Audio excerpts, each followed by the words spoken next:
Okay, let's see if this is working.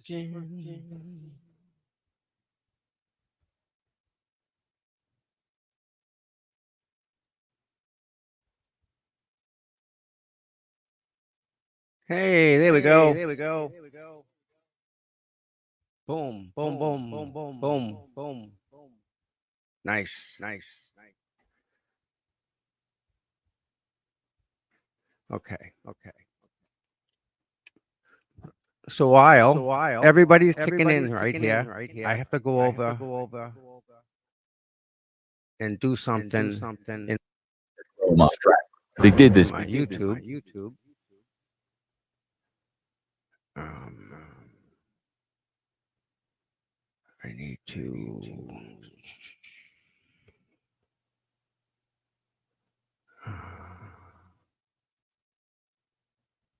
trying to figure this out real quick. Let people come in. I don't know.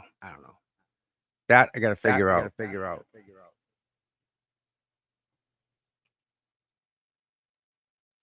Yeah, let me close this down. Need that. A little bit better now. My sound.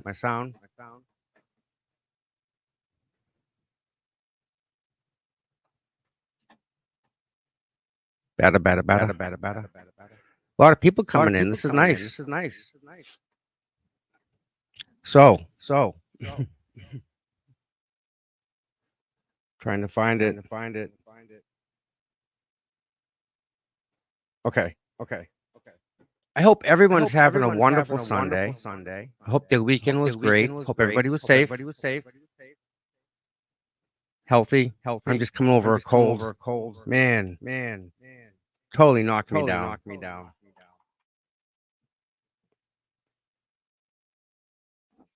Um, I'm not sure if anyone's aware, but there was like a shooting on the highway on Route 95. Anyone see that? It. I guess they were driving down the road and one car shot into the other car. All right, microphone. All right, hold on.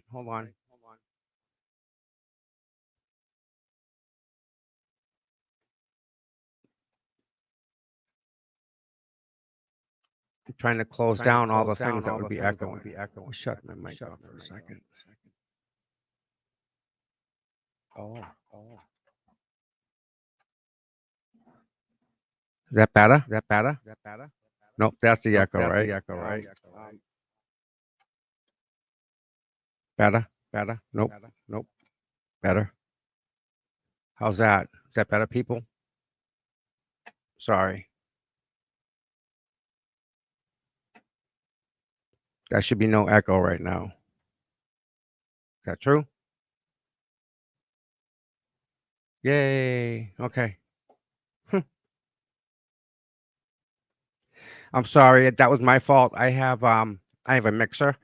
So when I got sent a file and I was trying to clean it up, I was cleaning the audio up, and with my mixer I can remove certain things. I can increase it. So I had that set up to try and hear. Sometimes if you hit repeat on stuff, you can hear different, but that's another thing. um, so what I want to do is I want to go over what Sean has been saying the past couple days. Um, how do I put this? The guy's amazing in every form. Like it's funny. All these people out there are complaining and saying um, he's not getting paid. He's getting paid. If you yourself had a problem, okay, you would want Sean to be the one defending you. And anyone out there that doesn't say that, you know, they don't understand. They just don't. Like Sean's beyond qualified. Like when you work the drug stuff, when I went in the academy, there was a guy that was in the drug task force, and they don't play around. They held him to a little different standard, we'll say. Peter. I'm not gonna tell you his last name. It's not important. So I have like all these questions in regards to what Sean's saying, and you know, they make a lot of sense.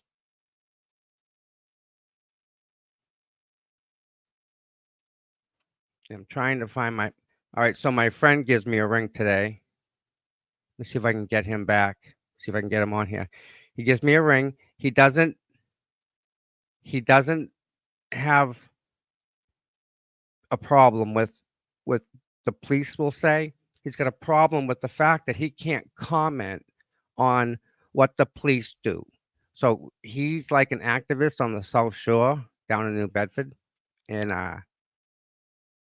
he's not happy that they took the commenting off of that shooting that was on Route 95. He's like, that's First Amendment right stuff. If you're going to put it out there, you can't shut it off. Like, you just can't say, here, I got First Amendment, I'm giving you first, and then take it back. It doesn't work like that. No. Um, man. So this is what happened. I got I got all these notes, right? And I only got halfway through the stream, and I had to stop and walk away. And I'm thinking to myself, there's no other case, right? None that you can show me that's like Karen Reed's case in any way. In any way. OJ's case, right? Think about this. How big OJ's case, granted, at the time for what it was. Yep. Media, blah, blah, blah. But this is bigger than that. It really is. You think about this. Sorry. Um,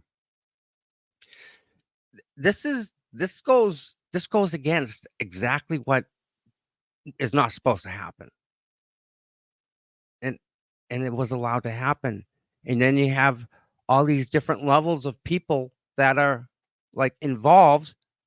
It you know? So I thought we'd kind of start from the beginning, right? And go over what we know, right? Some things we know, some things we don't, of course.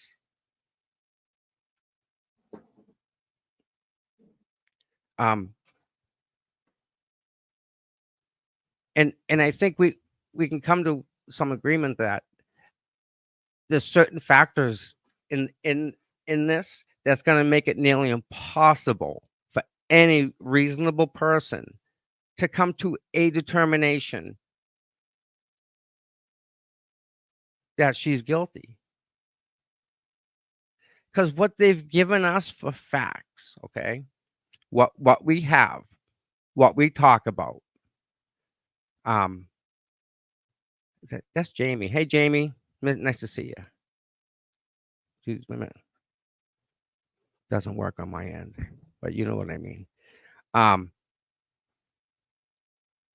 this whole case, it just doesn't, it doesn't, no.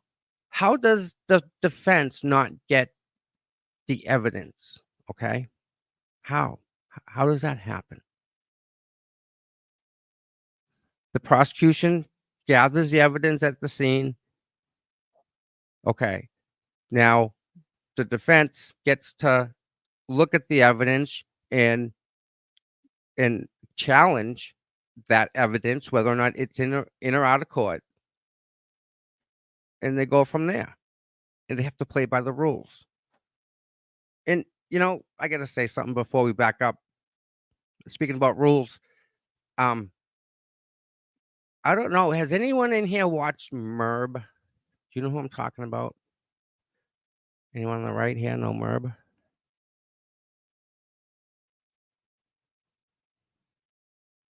Okay. Merb is a lawyer out in California.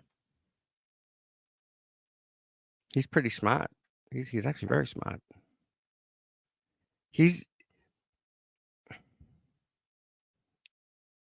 I feel he has a bias towards Aiden. Now, with that said, he's trying to armchair quarterback what's happening in Massachusetts with Tim Bradle. Okay. Now, Merb, excellent lawyer in California. And I'm sure California has its own ways, we'll say, of doing things. And like we all know, Massachusetts has a certain way of doing things, doesn't they? Right? Massachusetts makes up the rules as they go along. So Merb isn't taking into account the Massachusetts factor of what Tim Bradle has to deal with and work through amongst it's a literal minefield for this guy. You know, he's damned if he's do, he's damned if he's don't. But regardless, he has to do what's right, and he does. It again. Would you not want Tim Bradle as your lawyer? Oh, I sure would. Right? And no disrespect for Merb. I mean, he's smart, and it's. I don't think you can take. I I don't think you can take a Massachusetts lawyer and put them in California and say, "Here you go. You're going to do your job there." It, fish out of water in both places. So, has Merb looked at all the documents? Does he know the entire case? Does he know that Aiden is is in jail because they used something that he did that he's allowed to do out of context? You know, everything that why do you think they put it? There's 500 pages of nothing. That's how lawyers do it, man. They just throw paper at you. Here you go. Here you go. Keep throwing more at you. Here's 500 things. You decipher it because we think this is hate. You know? No. But that's how it works in Massachusetts. And the minefields that Bradle has to go through, I don't think they're given value when when when Merb's given his assessment of what's going on. You know, not saying Merb's not smart, but I'm saying that Massachusetts is just a little bit different here, as is California. And respectfully, it's messed up out here, guy. Dude, things aren't right. Things are bad. So some of the things I can't believe it. You know, oh my God. Sean said 20. Can you believe that? Think about yes. Gail, I think I think he respects her in a different way. How's that? Um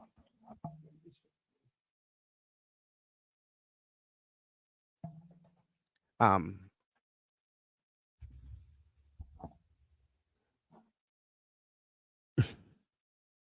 he said 20.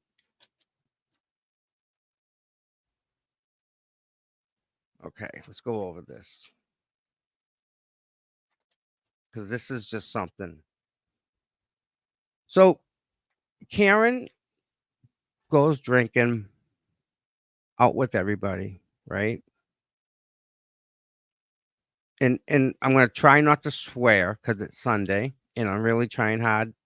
So everyone knows it's Sunday. We're gonna respect Sunday for what it is, okay? So keep chat kind of clean if you don't mind, because we can do if one day. Come on, give me a day.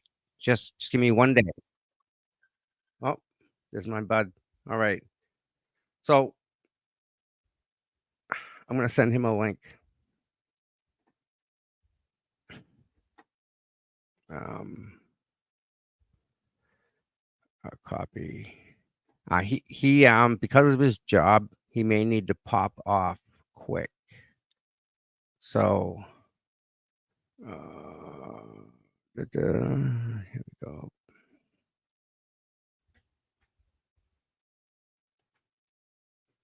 And again,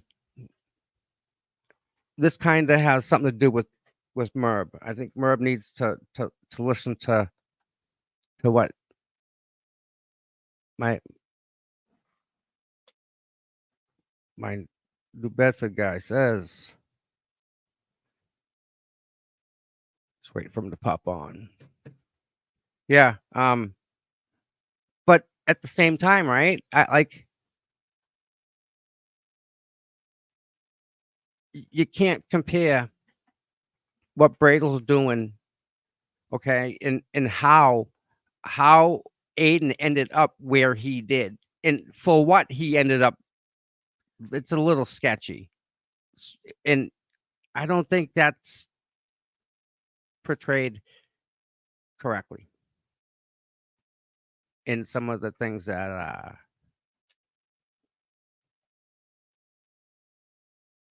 yeah he needs a minute. So this all happened in Norfolk County, okay? And did I get that back? Um,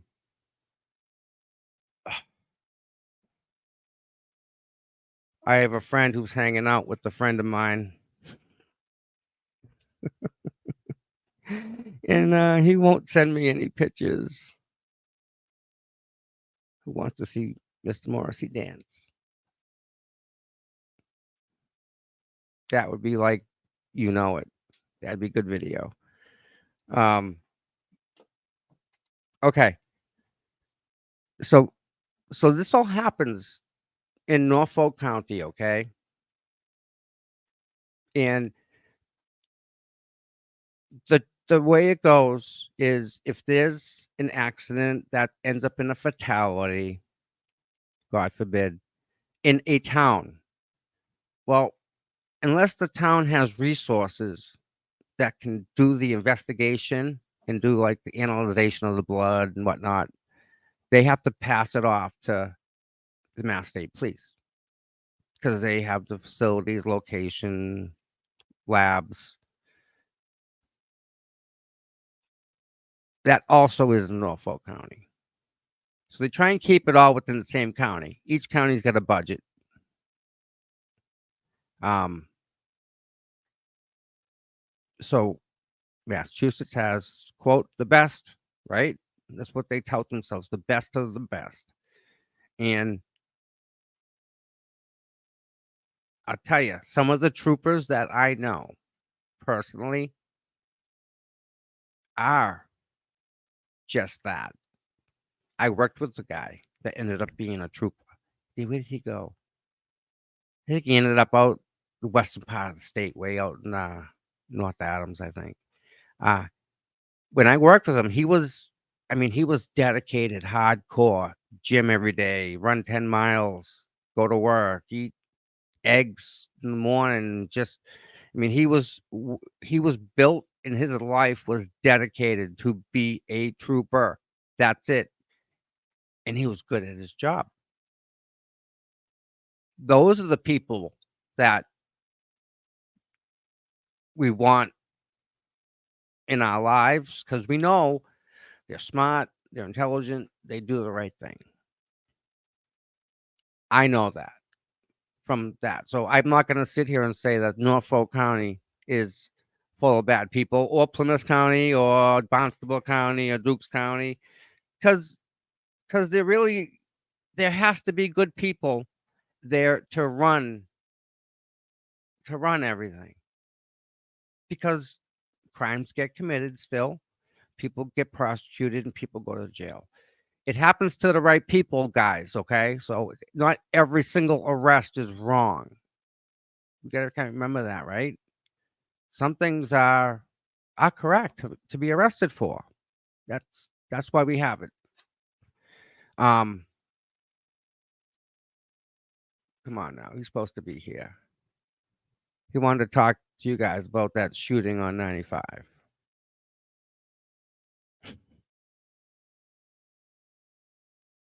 All right.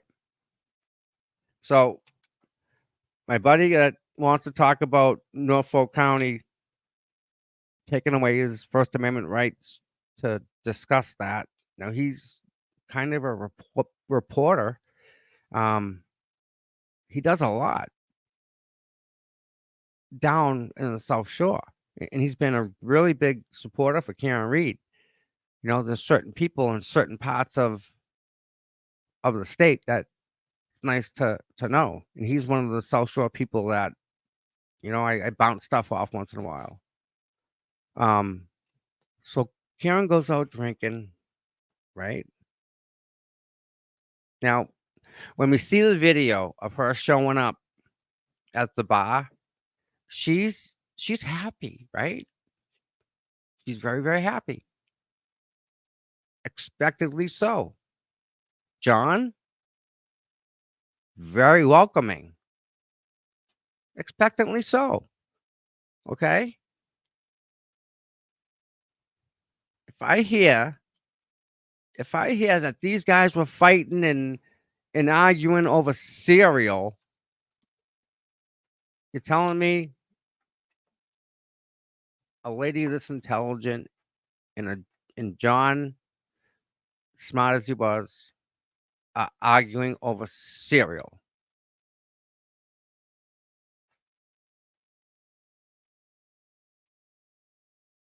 Yeah, no, I don't buy it. I don't buy it. Got to remember, right? John was what they called the Funkle. The kids liked John. And for 2 years, which is a long time, how many people have had a 2-year relationship in here? Right? It's not easy sometimes. They have ups and downs. It's you don't have to agree on everything, man. That happens. But 2 years is a good run, right? Still going strong. She shows up that night. Now, this is 2 years into the relationship, and they treat each other that way when they see each other. Think about that for a second.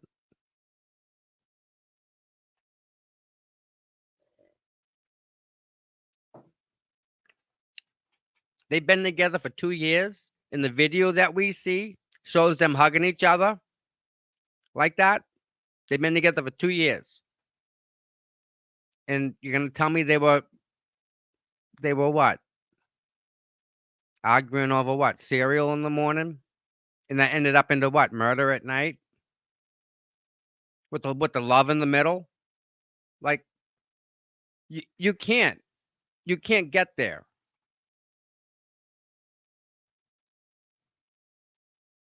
Now, I see someone says the Karen was drinking. Guess what? I bet you she had a drink. She may have had two. Maybe. Maybe.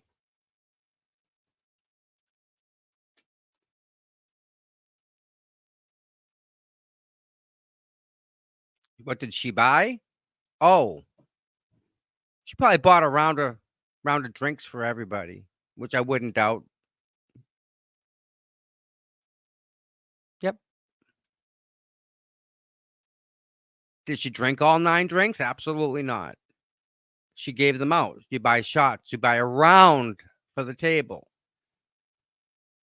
I mean, Jesus. I've walked into a place and said squirt the infield, and everyone gets a shot. They put an empty one right in front of every person. Throw the money. Does that mean I've drank every one of those drinks that was bought? No. So already the Commonwealth's being dishonest, which is a shock, right? So we'll give them a strike there for being one for dishonest.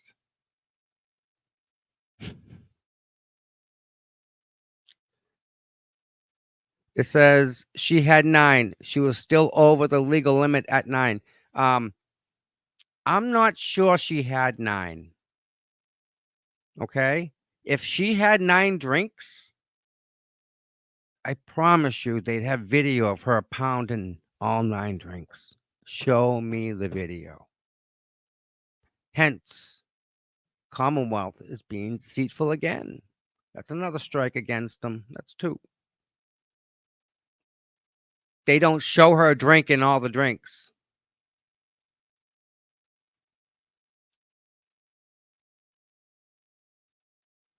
Okay? A fight over cereal doesn't end up like that. And guess what? Huh. If she was that mad, she wouldn't have driven to 34 Fairview. She would have driven home. Right? Tell me I'm wrong. So right off the bat, you're telling me, hey, Baker, what's up, big guy? I've been watching you do stuff. Good to see you, my friend. But no, Karen's driving the car, right? She's driving. It's her car. John's passenger seat with a drink. What's keeping her from driving home? Saying, no, I'm out. I'm tapping out. Going home. You want to go? Go yourself. I'm going home.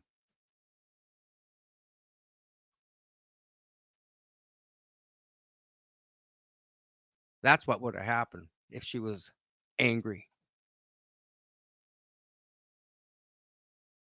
She wasn't angry until he left her out front for 10 minutes without responding. That's why she was angry. Again, Commonwealth, not telling the truth. That's probably another strike right there. Boom. Poor girl goes to this house. She doesn't know where it is. Okay. John doesn't know where it is either, by the way. Neither one of these people know where the house is. John was intent on going. Okay. You know, they had the type of a relationship, right? And this is what pisses off the other side. Swear to God, it all comes back that we weren't loved as a freaking kid or something. I don't know. Karen and John, right? Karen is adult enough to drop John off and continue to go home and allow him to go out. You know that? Like she's probably more mature on another level than the people that are saying, no, she ran him over. Oh, she bumped into him. Whatever this alleging. Karen was mature enough, old enough, and responsible enough at that time, given those circumstances, to say, I'll drive you there, no problem. I don't like it, whatever, who knows, nobody was in the car. But I'll tell you, because it's happened to me in the past, we'll just say, long time ago. If there was a disagreement and I wasn't driving, I didn't have much of a choice.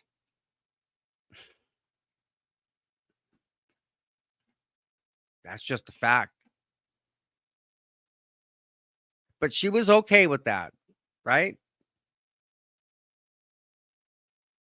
Okay, I'll let you go out or whatever. Or you're gonna go out, okay, have fun. I'll give you a ride, drop you off, which is what she did. So the poor girl goes there. She misses the turn, has to turn around. Okay. And this is beautiful. She got to turn around and come back to the house.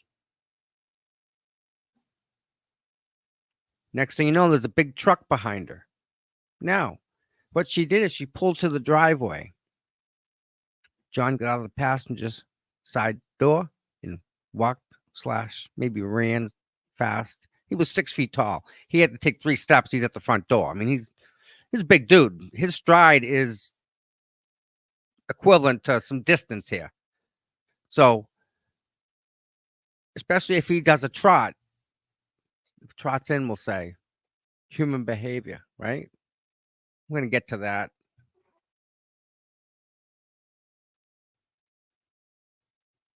You're all going to prove me right.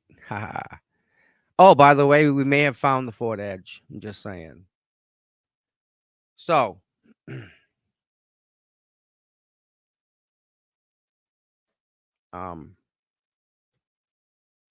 she pulls up because there's a big truck behind her. So the next person can do the same thing because it's a party, okay? She knows it's a party, and with vehicles coming after closing hours, there's more people. Thanks, Heidi. Nice to see you. There's more people coming to the house. So what does she do? Of course, she's gonna be courteous and she's gonna pull up further. She pulls up far enough so that guy in the big truck can do whatever he needs to do or whatever. She waits. She waits. And she waits.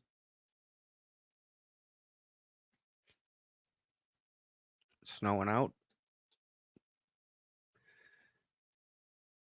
There's only about this much snow on the ground. There isn't a lot of snow. There's only a little bit, just a little bit of snow. And it's fluffy.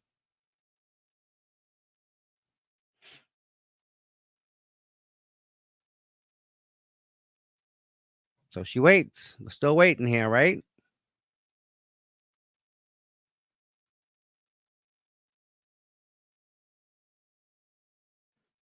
He doesn't respond. Now she's got to go to the bathroom, right? And we're going to sit here and wait.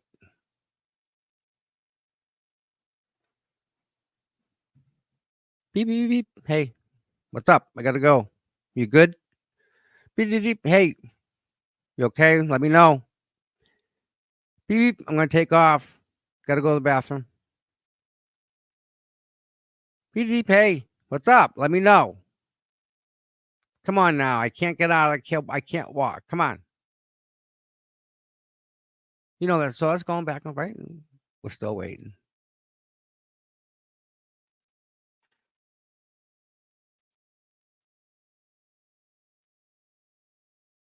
She decides to go home. It's when she gets to the house is when she leaves that nasty voicemail. Okay.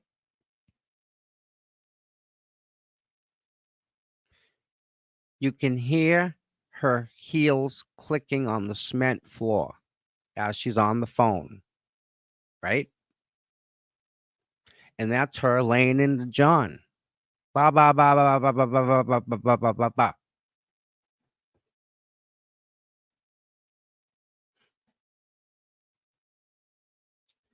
That's the only time.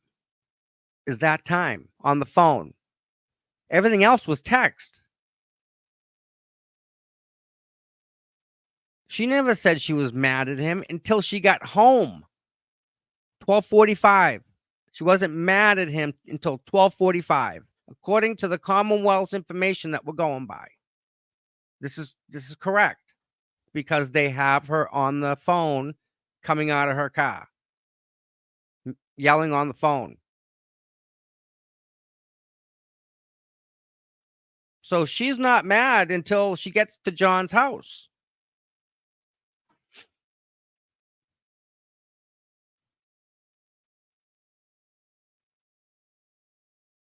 So she goes in, okay?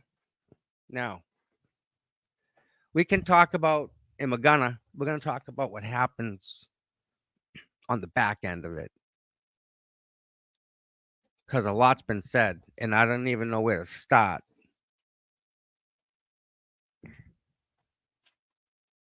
But right now, Karen, right? Karen's probably on the couch, right?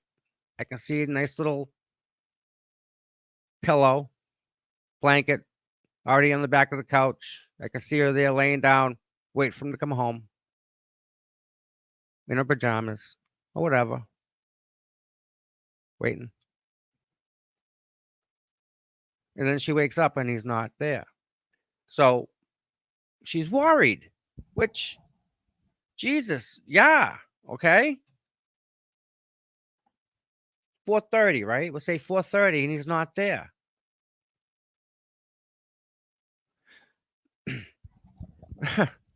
my my question is is confusing.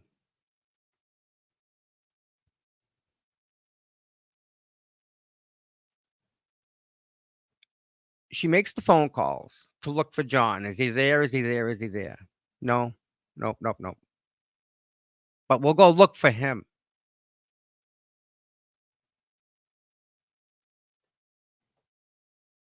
Why wouldn't you just keep calling around instead of going to look for him, Jen?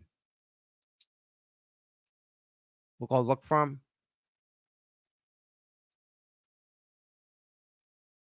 Okay, it's worth a shot, I guess.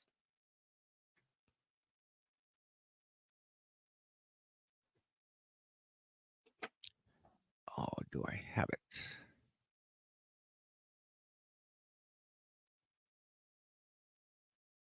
I do. Where is it? Where is it? Timeline. Here we go.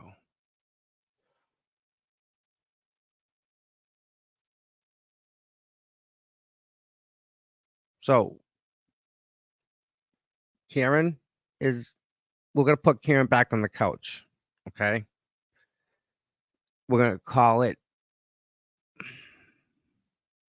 1:15. 1:15 a.m. Okay, where she passes out. She's comfortable, warm, pajamas on the couch, TV's on, waiting for John. Closes her eyes. She goes to sleep.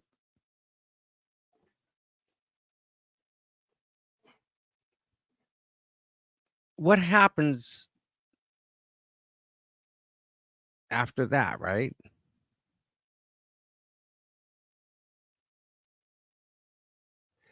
This is where it splits off, okay?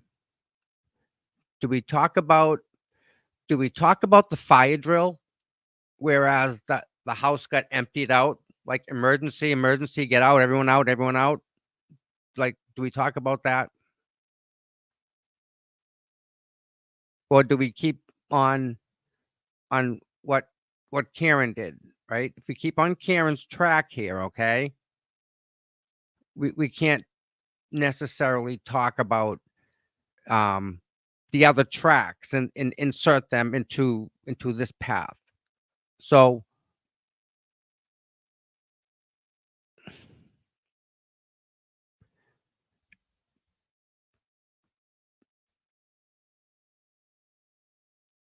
John goes in the house and there's no answer back from the text, okay?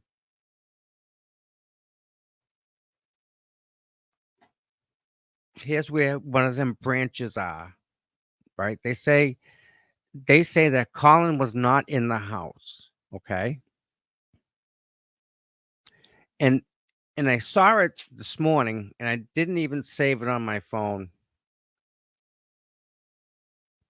It was the screenshot of when Colin that proved he wasn't there because somebody at 12:15 picked him up.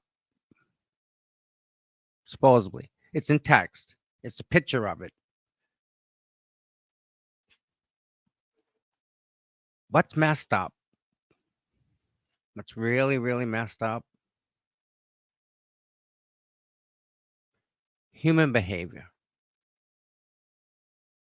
And this is one of this. We're gonna get sidetracked real quick, just on this stupid little topic here.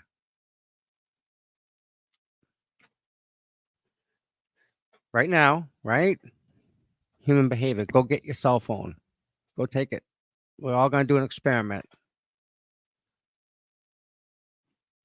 So you got your cell phone, right?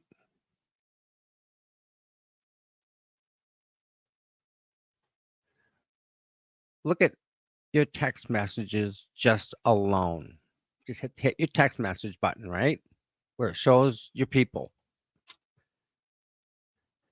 Just that alone, okay? That first page of people takes up 90% of your storage on your phone. Okay? Back and forth, back and forth, back and forth. Picture, picture, back, picture, nice picture. This, what about this? Check this link out. So the communication back to the computers, yip, yip, yip, talking back and forth, yip, yip, yip, yip, yip. The communication that humans have between each other with these stupid devices here is it's forever. It's an always thing. So the problem, Colin, with the picture that shows that you're not in the house is it doesn't show any back and forth, back and forth, back and forth. The person who picks you up from a murder scene, because it was a murder according to the other side, right? She picks you up from a murder scene and you don't talk about it. Like, that was weird, man. Like, wow. Like, poor John. Like, did you know the guy? Well, you did. Let's just back up about that. We'll go somewhere else. It's just odd. It's great timing. Or just buy a lottery ticket. None of this, none of that. None of that back and forth. And these are kids. And I know personally how quick they'll take their cell phone and call so and so. Hey, wah, wah, wah, wah, wah. Seen it with my own eyes, but I'm not going down that rabbit hole. So again, Karen, she's home sleeping at 2:27 now. Okay, after everybody that was in the house, because it was a party. Don't forget, it was a birthday party. Lots of people there. We had registered nurses there. People who have they're mandated to save a life. Like that's their ethical responsibility is to help somebody in need. It's an oath they think they take and they abide by it. Man, if it comes out that anybody was in that house when he was in that house, that's going to be interesting because Karen, again, her phone and her body never left the house. That's the beauty of it all. They don't dispute Karen leaving because she didn't leave. But yet, remember the other side? The other side was screaming something about, oh, she moved his car or she drove back to the scene and was saying a vigil over him. Uh, Something crazy on that lines, right? Totally out there. Completely not true. Not even a little bit. Karen was home and she's never been questioned otherwise because that's a fact.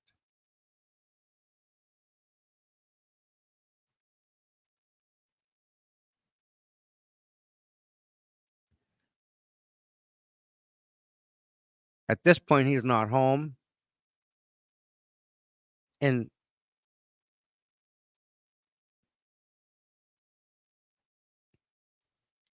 you know,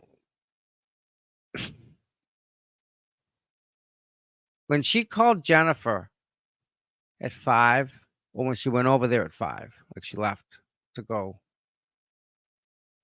and where was Kerry Roberts awake too? She was awake. Weird, but um, why did they drive back to John's house now? Right? And did she at all ever mention anything about Googling anything to Karen when they were in the vehicle? Was that a conversation? Because I don't see where Jen, because at 227 in the records that are going to be captured by the provider, which they have. Oh, oh. Yeah. So they're going to have that 227 search because the path that it takes and the path that comes back, all that's tracked. Every you're they have all of it. So that happened at 227. Did you say anything to Karen about that prior? But it was just in the notes. It says she screamed something about that because in the 911 call, I don't hear that. I do remember you saying, yeah. I've never played the 911 call. I don't think I ever will. It's too horrific. It's too horrific. So let's back up a little bit. Karen's at home. She wakes up. She may have had a little buzz still. Okay. We'll give her that. I'm not saying I'm not gonna just like anyone, I'm sure she had a buzz. No big deal. Backs up into John's car. The camera in the Lexus goes as you get closer to it. And she hit John's car. You know what? Let me find that video as I'm talking. So she hits John's car and she moves it. Now, the back of her taillight hit the rear wiper, okay, of John's vehicle. And Sean was talking about it. Let me cue this one up real quick. Sean was talking about that.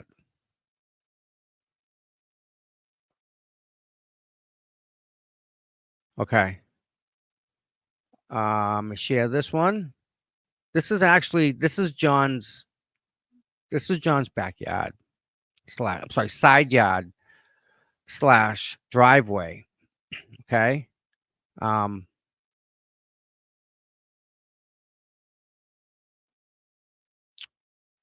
Yep. Here we go.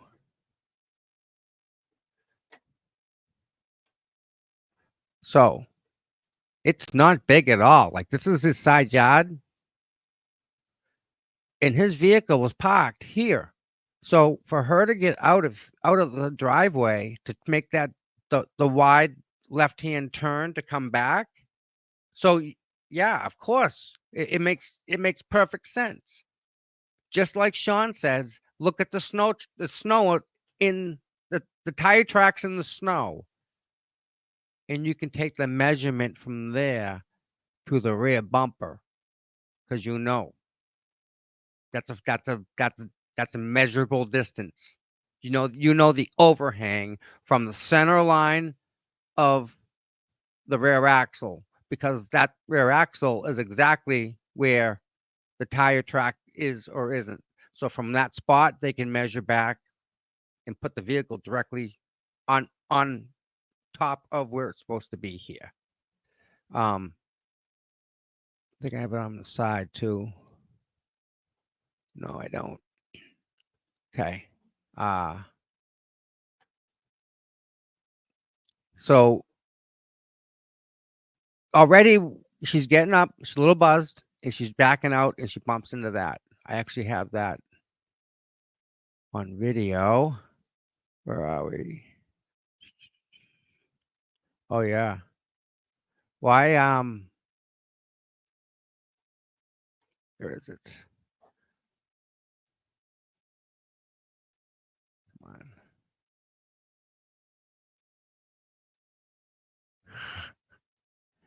Open that in a new tab because this is.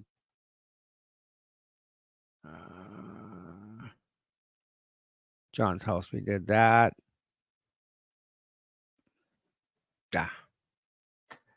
And I have to go to this time.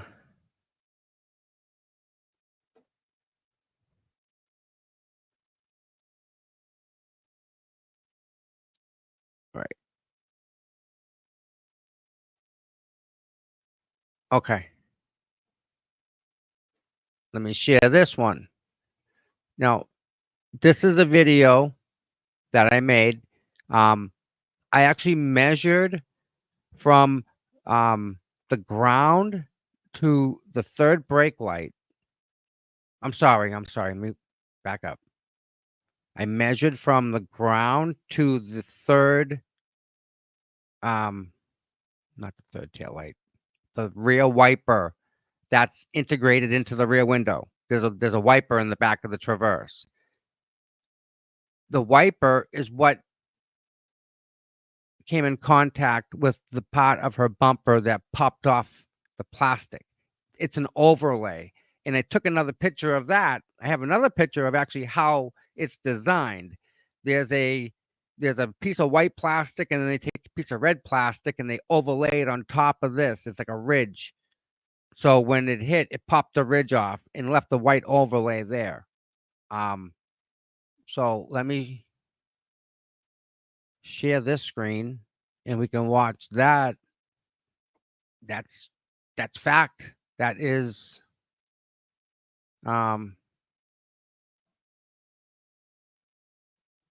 that's the fact. You can't change the height.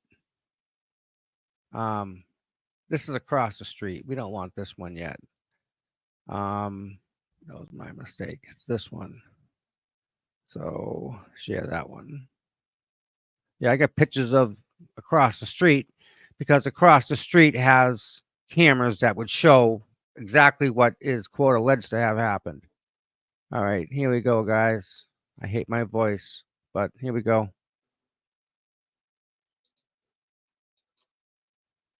Okay. That's Karen's tail light right there. Okay. I don't know if you can notice, but the red actually lays on top of the white. How it's molded, the plastic.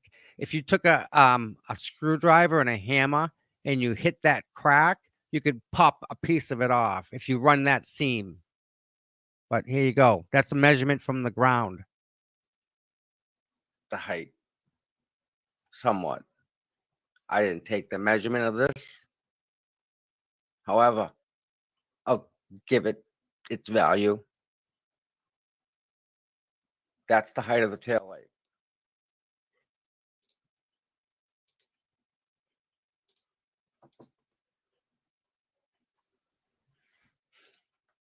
It's the height of the Chevy Traverse. Wiper.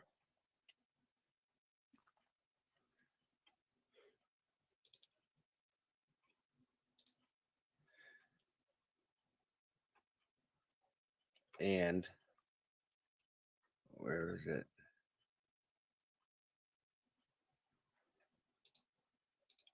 This is back of her vehicle.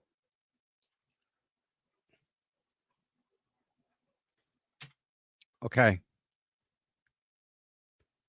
As a young kid, I grew up.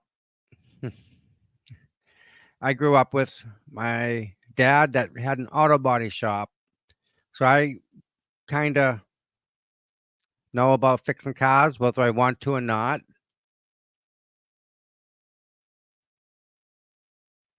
That's what they're saying. Hit a 250-pound man. So if you see the tail light and the way that it's all bent, not bent, but the way it's shaped, the way the metal is shaped, right? That metal is designed to crumple and take the hit in the absorption, okay, of hitting anything. Now, if you take the vehicle and use it to push John's car, it's not gonna dent. It'll fold. It'll slowly fold in. Didn't happen. Nope. My buddy there. Let's take a pause on this. Bring him up real quick because he's here. Come back to that. Hey, Craig, bud. Hey, what's going on, bud? How are you, sir? Good. About yourself? Good. Listen, we're taking a break real quick, and Karen Reed doing a little recap on it. There you go.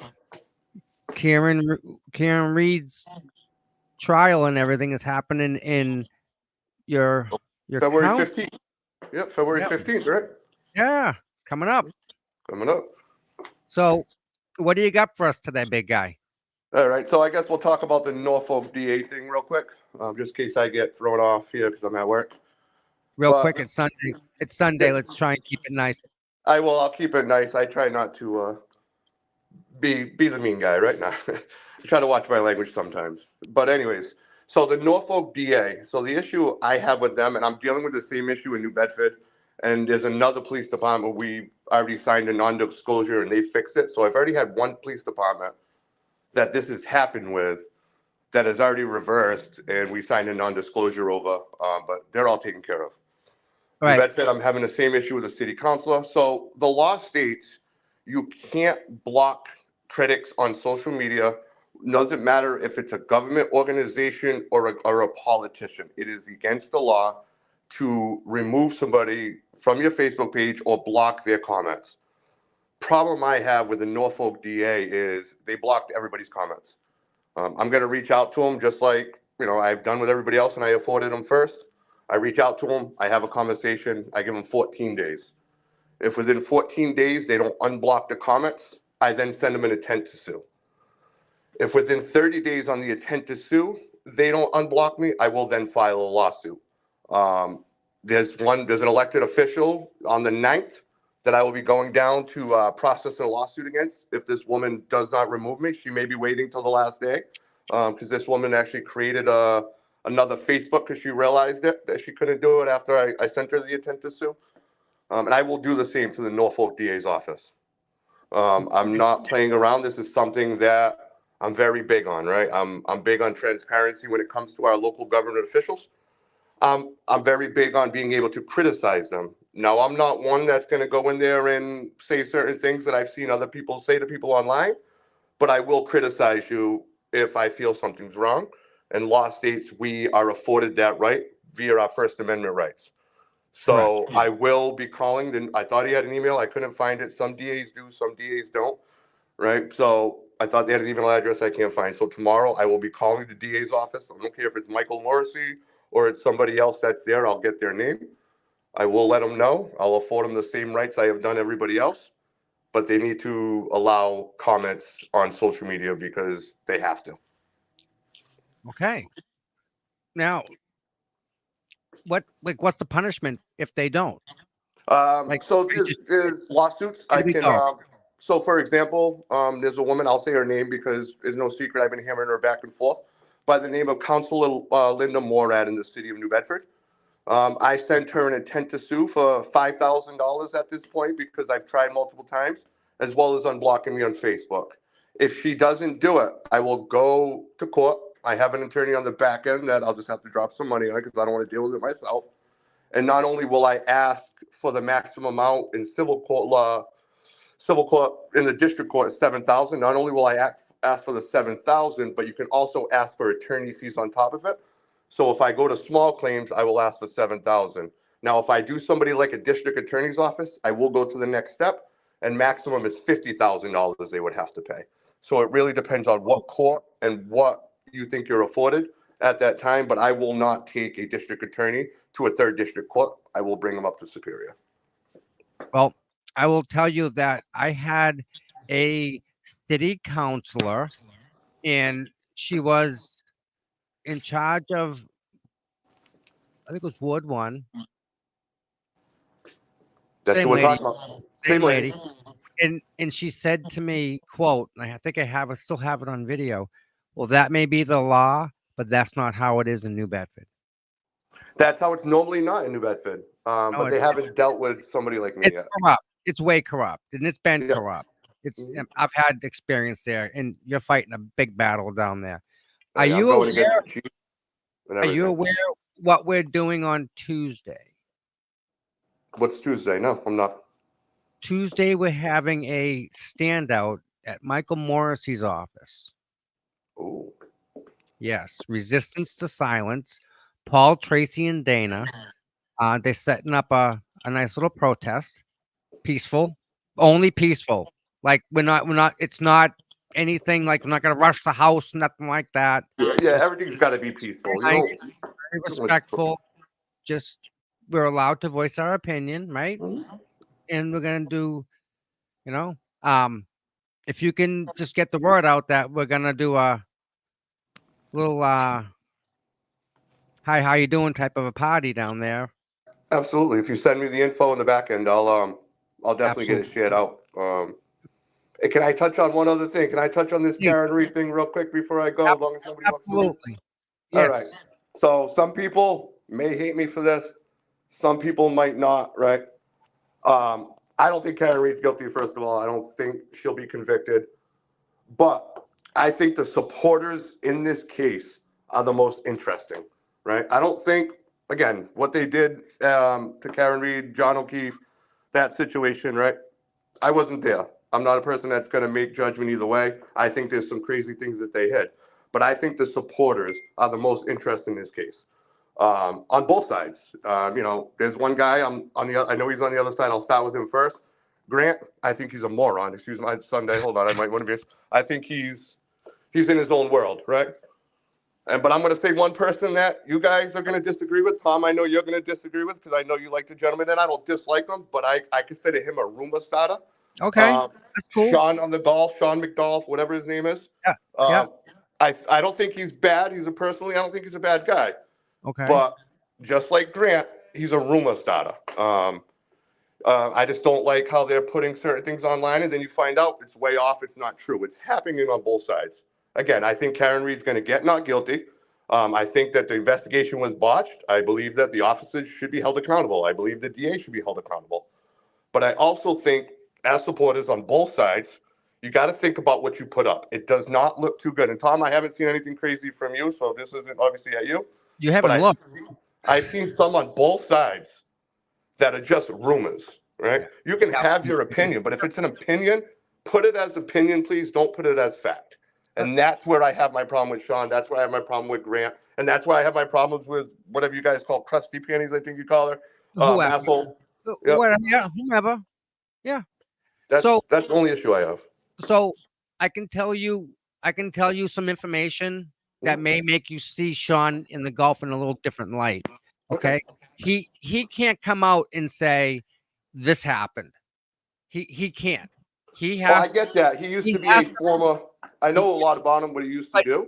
But even still, he's got to still phrase it in a way that protects people, sources, methods. There's 9 different, like it's like a what do they call them, things with spike things in the freaking ocean? You pick them up and he all spikes like a ball. Yeah, I don't know what they're called. I know what they're called. It's all there's no way. There's no good way to Dutch it. He's doing that. So there's certain things. I don't know. Yeah, I get it, but I understand what you mean. I understand. I get it. And for the record, I don't think Turtle Boy should be in jail. Right? Listen, can you imagine that? A reporter that's crazy. That's bringing this. He's just asking questions. Simple. Same questions you're asking the DA. Hey, how come you're not letting me talk on Facebook? You're going to jail. That's what it comes down to. Hey, Just I'll go to jail over it. I have no problem with it. sea Um, urchins. I Yes. just I'm a lot like I'm an aggressive person when I want something done, right? But I also start off professional first. I go through everything. You know, just like kind of like he did. Yep. He goes through it. He tries to request information. But if somebody takes away our First Amendment rights, and as a journalist, he has those rights, he shouldn't be in jail for it. Plain and simple. I might not agree with all his tactics. I will sit here and say I don't agree with some of the things he says and how he does things. But I respect the fact that he's a journalist. He's being himself. He's not being fake. And 99.9% of the time, when that man puts something out, it's fact, right? He shows proof. So I got to give him credit, right? I know he's in jail. He shouldn't be there. So I just want to give him credit on that. Yep. Peaceful protest Mhm. Tuesday, February 6th, 3 to 5. So it's only 2 hours. It's at the DA's office, 45 Shawmut Road in Canton, Mass. 45 Shawmut Road. Perfect. Yep. I'll make sure I get the word out for you. Dress warm. No, if anyone's like really hyper or whatever, leave them home. Drop them off somewhere in the driveway. We Yeah. don't want that people. Yeah, you don't want any aggressive people. You want to make Yeah. your point peacefully. Don't ever protest any other way. It just makes Right. you look bad. Bingo. So So- now your fight with the DA, right? Oh, I You're will. gonna Yeah. you're gonna take this to the end. Oh, I will. I will. If you look past the things I've done in the past, Well, I know. I go to the end. I am Why is he actually starting a YouTube, but Why is he blocking you on this one? Why is he shutting off the comments on the shooting on 95? because he knows, and you look at all the comments, it's everything people put about the Karen Reed case all the time. So he doesn't want to be criticized, right? And I don't care. That's not how this works. That's not how transparency works, and that's not how the First Amendment works. Just because if he doesn't want to be criticized, then he shouldn't be a DA. He needs to step down and get somebody in there that don't mind being criticized. I'm not going to go into any conspiracy on what's going on. When if the guy ends up in cuffs, that's on him. But I am going about this situation, and it's not legal. So I will be going through avenues to just get it squared away. And I think with what I have and I give it to them, hopefully they'll just unblock it and call it a day. And if anybody out there has been blocked by the Norfolk DA's office, let Tom know, get it to me, or anybody. If any government official has ever blocked you. All right, Craig, I know you, but the people watching don't know you. Can you just let them know about like your name, where you're from, how they get in touch with you? Yeah, my name's Craig. I'm from New Bedford, Mass. Easiest way to get in touch with me. I don't know if I can drop this, but I'm going to. Sorry, Tom. I just started a page called A-Hole Entertainment. So those that have seen on Twitter or X, now called X, hammer it off. That is me. Go to YouTube and just look up A-Hole Entertainment. Jump on. We're almost launched. I got a website coming, a-holeentertainment.com.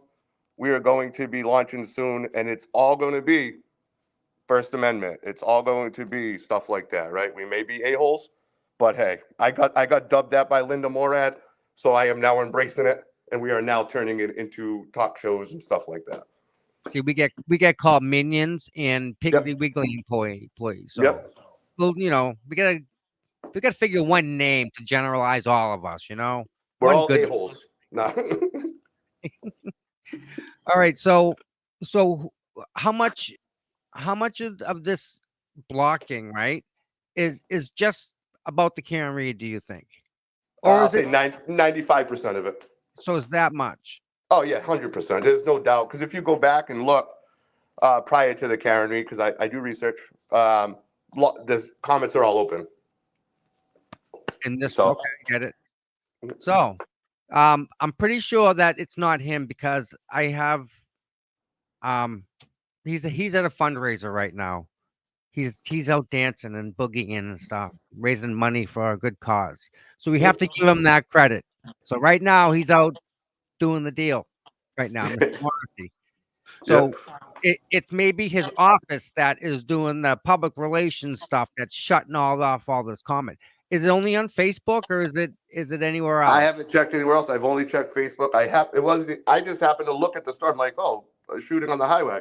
And then I'm like, I went to go look at the comments. Because again, guys, I ain't gonna lie, I am interested in the Karen Reed supporters. and the other side. I am working. We are going to do it. I'm going to do a show on it, and I'm very interested in it. So I'll be honest. That was the only reason I went to look at it, to see if both sides were going back and forth, and he shut the comments off.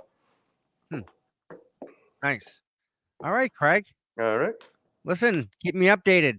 I will. I'll call. I'll send you a message. I'll call you tomorrow. Let you know what said. Will do. Thanks for your time, my friend. And No problem. be safe. All right. Be safe. Later. Thanks, Craig.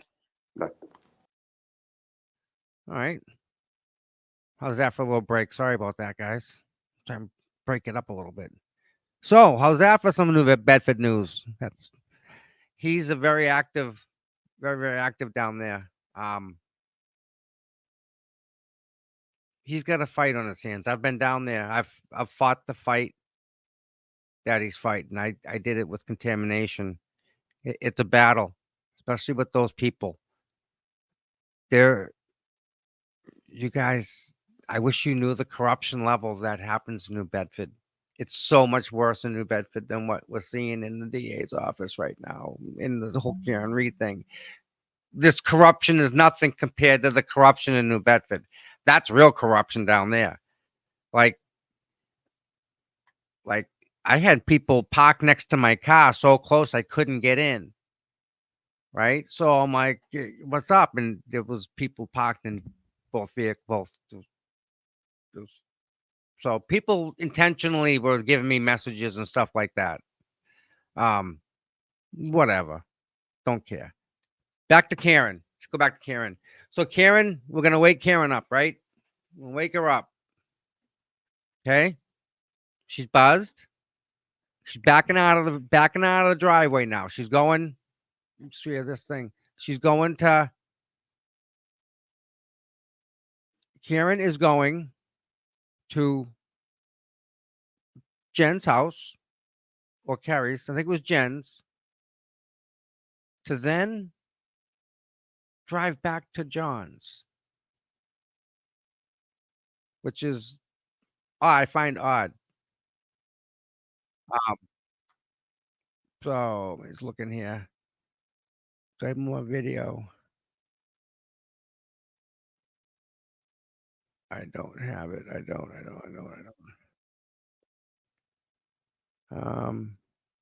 I have the street. See, I don't have the street in the same conditions. That's my problem I have. I'm looking for the way that the street was, because when it snows out, you also got to remember, right? The streets get narrow. Plows don't ever go up to the edge. They never do.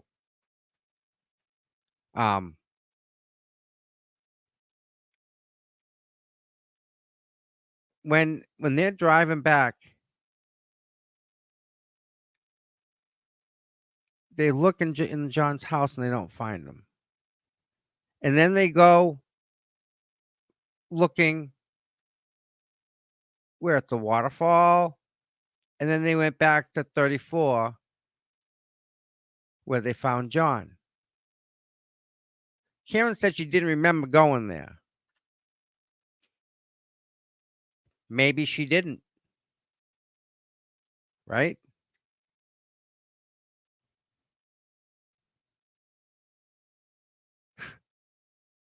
What if Karen never went to 34 Fairview? What if John got a ride home with Jen and Matt?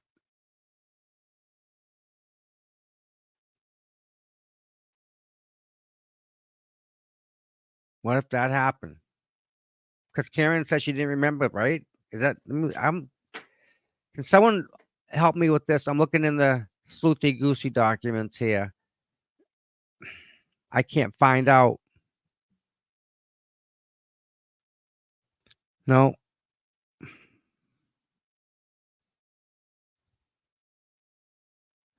Did Karen? I got to read into this some more. Did Karen say that she didn't remember going there? Because John They never looked at that theory. They never thought that possibly John could have got a ride with Jen and Matt, right? They never thought about that.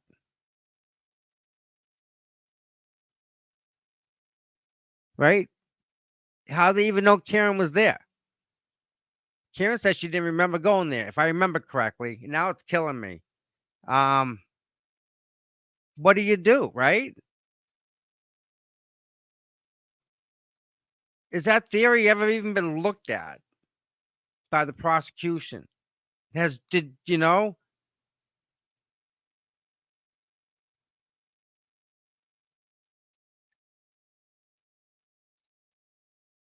All this can be fixed with the data. The data will fix all of it. All of it. So if, for example, right, you're going through Canton and you have your phone on, matter of fact, that now I'm mad. I made a phone call 4 days ago to a place in Canton. I haven't gotten a phone call back. That's kind of rude. Now I think about it. But no. Yes, when you're driving and if you're at a light and there's a pizza store to your right-hand side and they have their Wi-Fi open and your phone is like looking for a Wi-Fi signal and you connect to it and then you drive away, well, guess what? There's data. It knows you were there at that time, at that place when you made that handshake. Let's talk about handshakes, okay? I have it here. One of the things on my list. I can write it off. All right, people. When you get a phone, right? The phone is tied to you. It is tied to you through an ESIN number. People all know this, right? ESIN, electronic fingerprint for your phone, which ties it to you, right?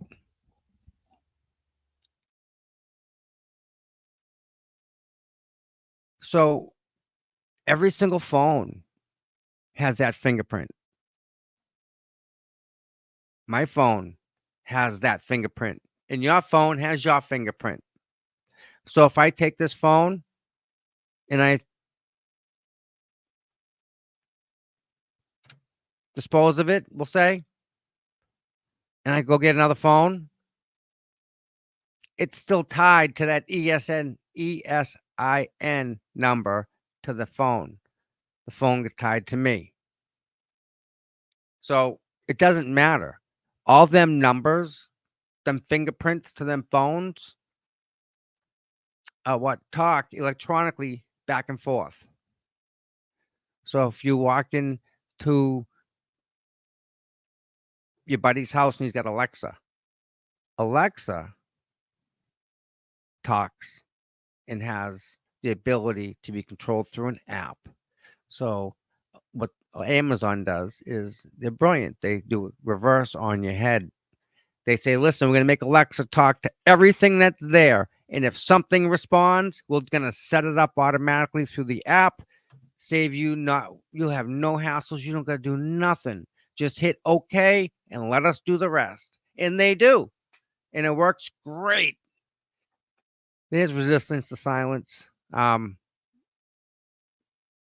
guys post up your standout. Got to do that for Tuesday. So the ESN number, right? Everyone's got one. And the best part is none of you people realize that they all talk to each other, right? Like my phone. If we're all sitting at dinner and we all put our phones on the table, 4 strangers sit down, phones on the table. We don't know each other, not one of us. We all eat, we get up, we all walk away. Our phones have now all contact information that you don't even think from all 3 other phones. They all talk. They all pass that data back and forth. It's all capturable data. You can capture that because they talk. Now, because they talk, You can use a device called a Stingray. And that's what Sean was talking about. It's a box. And it'll let you punch in this phone number and then hit listen. And you can listen to it. And then you can hit another button, read text messages, and there's all the text messages. It gives you complete access, unfettered in every single way, like CSI type of stuff. Okay? On your phone, remotely. They can do it from the parking lot. They can get into your phone from over there. Boom. Boom. Automatically, they got everything. Because your phone's always yip, yip, yip, yip, yip. So it'd be something if you had that device and you use that device to find out political stuff, information, you'd have information on everybody, wouldn't you? Information's power. Whitey Bulger was here. Remember that, you guys? Whitey Bulger was here, and then Whitey left, and then who took over for Whitey? I don't remember. Was it the Cadillac? No, Cadillac guy. He went down too, didn't he? He did. Yeah. But who took over for Whitey?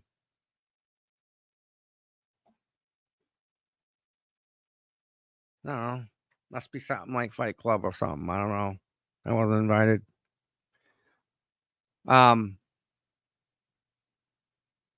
Yeah, you can destroy the phone, but you can't destroy the data that the phone has created. Now, this is where we got to split. We got to branch. We got to split. Okay. The Karen gets up. She goes drives with at 5 o'clock. Goes back to John's house, and then they take her to there where she finds John. Okay, so we're there. Do we look at what happened behind? Because what we're being told, and it's not even with facts. They're not even giving us paper that says here. Look, it's right here. Show me right here.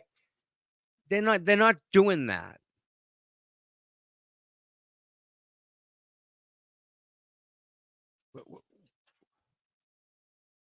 Where is it? Where is that stuff that shows Karen without a fact did what she did? Where's the video? Show me. You got video across the street of everything. Show me what happened. You got the Ford Edge, didn't it? Yeah, we know the Ford Edge. So Karen's here, and it's 6 in the morning. We're gonna go fast forward a little bit, and she doesn't know, right? She doesn't even know if John's alive, and she's panicked. She's what's the manic?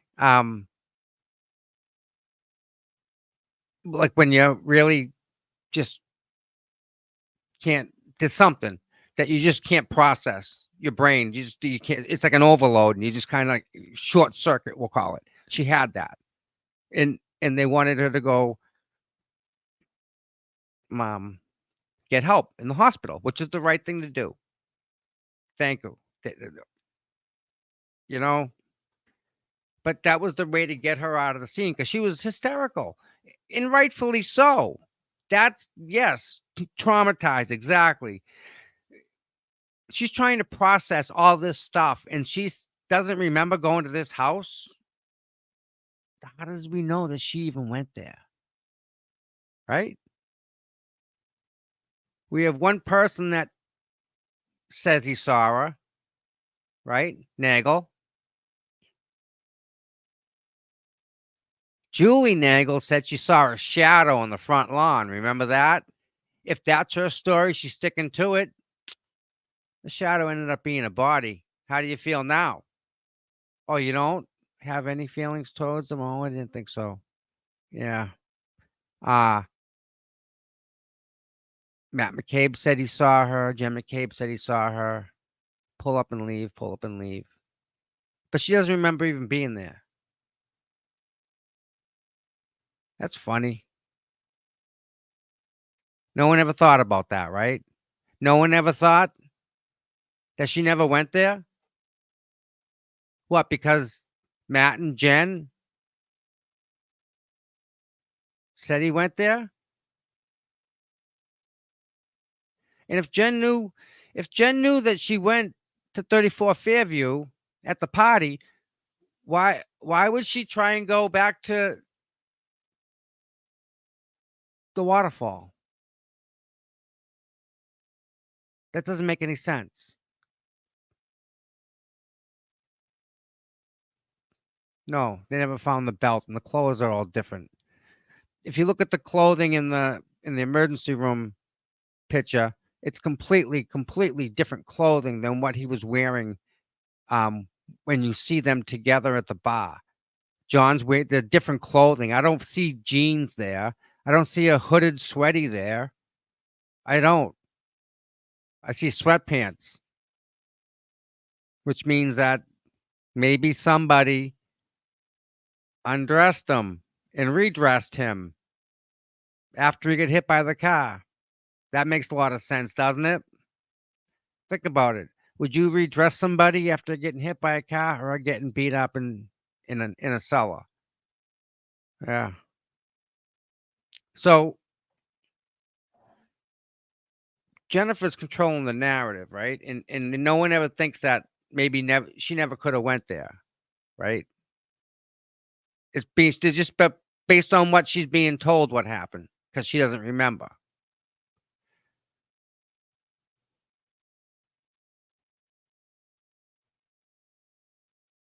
The prosecution can have the geofence, and have Karen's GPS data and John's GPS data, match them up. They're gotta be identical, except for when he takes 87 feet, which they have. John taking 87 feet. But did that 87 feet come from Karen's car? John and Karen were together? Does all of the data prove that they were together for the entire time? I sure hope so. Because if it doesn't, then there's something rotten in Denmark. But, we won't even go down that road. Let's talk about, oh my God.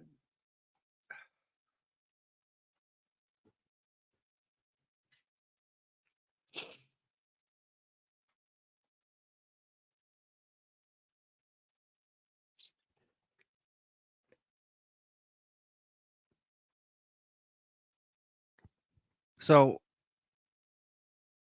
oh my God, I got so much I want to just come out and just freaking say.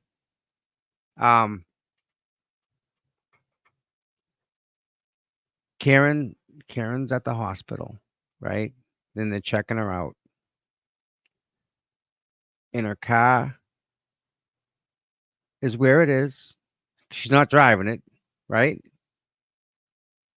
It wasn't seized in evidence then. Jen drove it, right? So Jen drove the murder weapon. Did she not? Was she the last person to drive the murder weapon? Was Jennifer the last person to drive the murder weapon?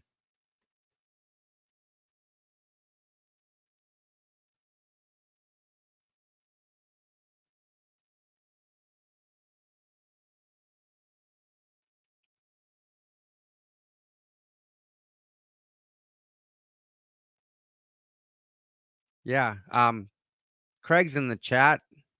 A-hole entertainment. Please go give him a like and a follow. You're going to see a lot from him. He's got his hands full down there. Just be safe, buddy. We had that talk before. It's New Bedford's different. So who controls the department? The Canton Police Department. The chief, right? The chief of police. When this happened, right? It's not clear who was chief of police. This goes back to one of Sean's earlier comments. He asked who was the shot caller, and people don't like that he asked that question because they don't. Who's the guy saying we gotta you call the DA's office and ask for so and so, tell him to call me back. Don't talk to anyone else. Click. Boom. That phone call's made. His phone rings. Bang. Yep. We got a problem. Yep. Yeah. Okay. You're going to send him? Yep. Bye. Everybody hang tight. You get away. You get away. You get away. Oh, here comes the cavalry. The right people come to take care of the problem here now, right? This is where the problem starts. Now, Karen, who's hysterical, is removed. She's not even near the scene. She's not near her car. The police decide, based on what? They seized her car before they found the taillights. They say, no, hit by a car. They automatically went to her car. And you saw the back of that car. None of that is crumpled. None of that is damaged. None of that is wrinkled. None of that is abused in any way on the back of that vehicle where the light goes. That's perfect. That's what, if you put the light there, all the seams and the lines, the body lines will still be lined up. If you hit a body or anything at 250 pounds at any speed, you're going to crumple that. She went into it and she pushed the car. If you look, she backed into it, and pushed the car. Boom. Little bump. Not a big deal. Drive away. If you want to go try it, do it with your car. Put it in neutral and just try and get close to the wall. Get a little close. And then the last, right before you get it, it'll be like an eighth of an inch, and it'll go bink. But that little bink is 6,000 pounds on one corner of the light that made that break off there. They're going to do the measurements with the axles and the snow. And that was brilliant by Sean to pick up on that. With the pictures of her backing up in the snow, hitting his car, you can put that car exactly in a three-dimensional spot based on the tire tracks and how much snow is there. They know exactly where that car is in the overhang in the back. Brilliant. It's going to line up. I showed you the video that I have. It lines up. I don't understand how they don't see that. So the guy that controls the Canton Police Department, right? He's on leave, but yet he goes to pay his respect in New York to a young officer that's fallen, and he's with Brian and Brian. And from what I hear, Brian Higgins is an exemplary employee. He's like, I've heard excellent, stellar things about Brian Higgins. I've asked about bad things, and I can't find any. And I've asked. I know personally he's really good to people that are in his circle, we'll say. And the circle isn't very big, but he's really good to all of them. Berkowitz, he ran the department. He's got all the contacts, he's got the political contacts. Look and see who he's sitting with. Look at what function he's at. Like Mike Morrissey today, he's at a function right now. What's that for? Right? Is that going to help him? It's and then Brian, who I've only heard that he likes to punch out his coworkers, which I don't think that's true. That cannot be true. There's no way. You're telling me that this guy in charge of the unit is going around knocking his people out, knocking out his partners? No way. There's no way. It doesn't happen. There's no way this guy with this much power, this important, this such an important job, is walking around knocking people out. Don't see it happening. Don't.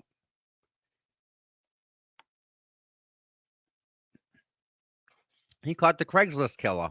I've been watching that show. You guys watch that? It's on YouTube. They have little clips of it. There's like 45-minute clips of Craigslist killer, little segments.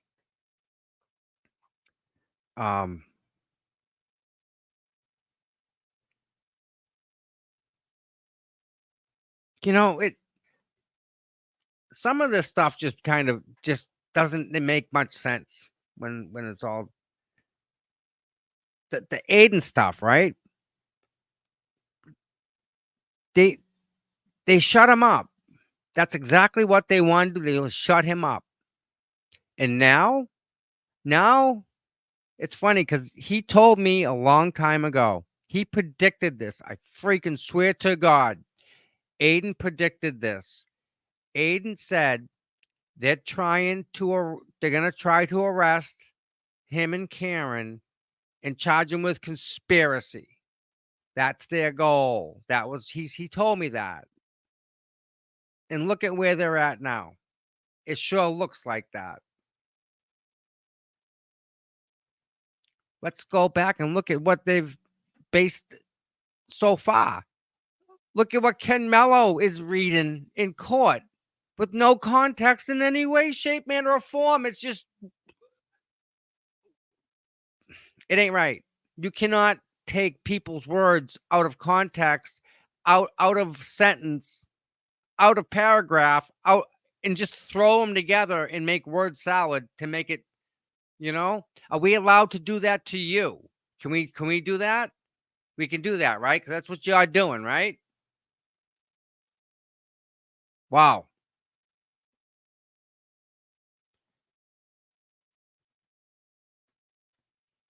Geofence, all the text. Yeah. I wonder. You know what? Let's find out. How many people that were in the house? Oh, I know they're watching too.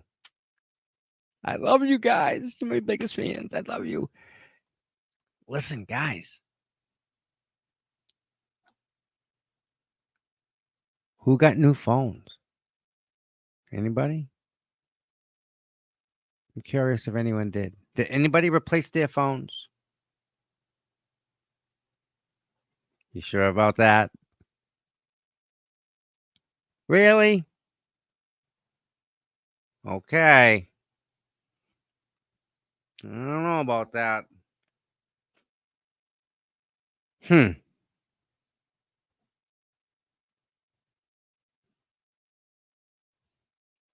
New phones.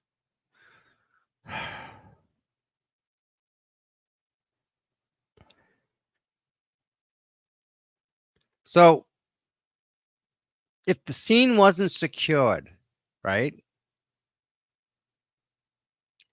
how would they have known what? Like they wouldn't have. When Microdots did their video, and I go back to that. Oh, and I'm trying not to just steal all of the all the Microdot stuff, but they did it so perfect. She is amazing. The way that they put the crime scene, and then they opened it up again to another section, and they opened it to another section after that, and they searched each section. Each section had a camera. People had cameras, and they showed the view of what that camera saw. So you'd be able to click on one camera and say, I can see this. Next camera, I can see that. That was never done in the murder of a Boston cop.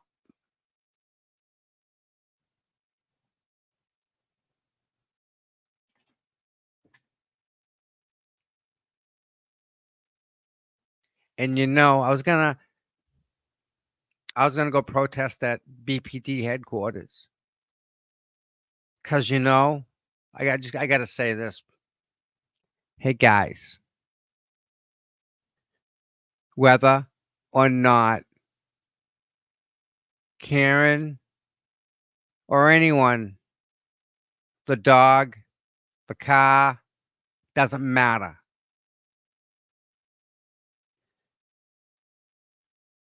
A fellow officer, a brother of yours, was murdered. And you can't send one uniform officer as respect. Regardless of who did it. Don't care who did it.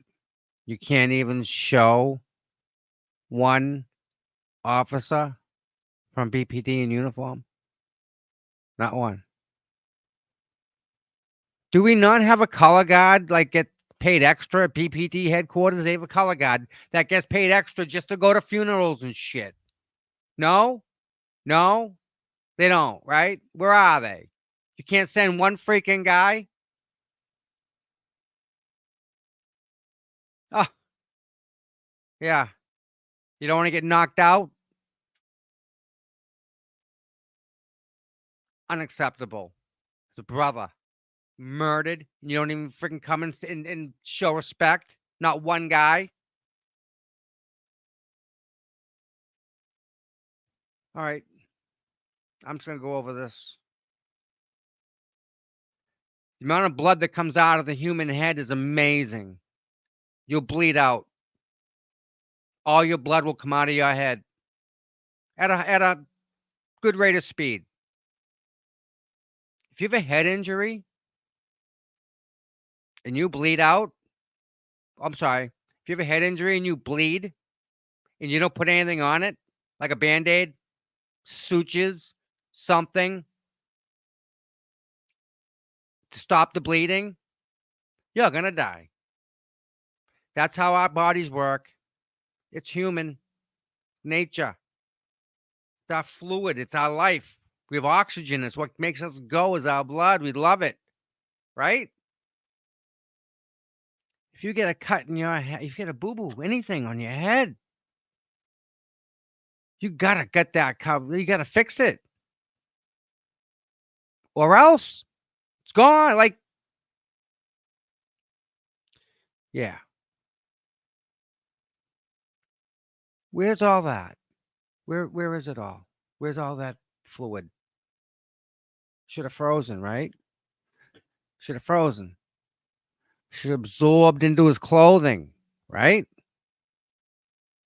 Where is it? Where is it? If he was out there since they're quoting 12:30, something around there, where's all the blood? Where's the vomit? Where's all the vomit? Both are missing.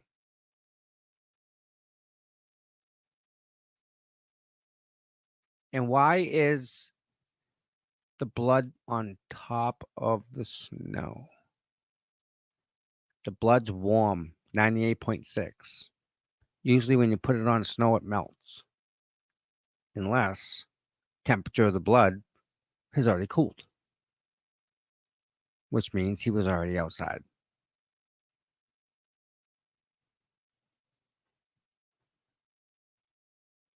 So,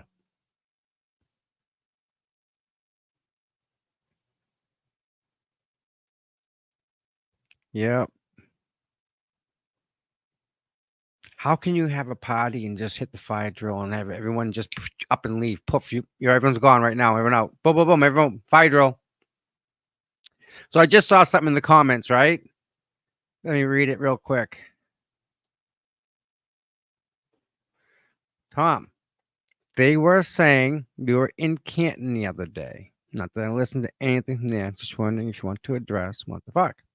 Yes, I was in Canton.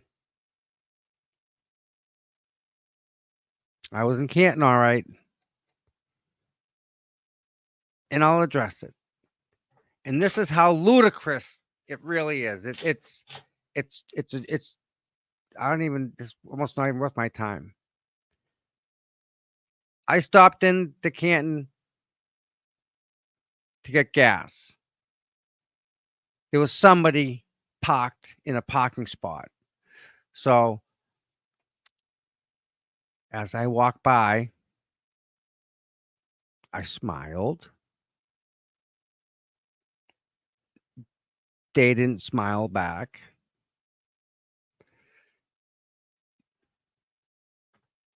And they left with the Canton salute.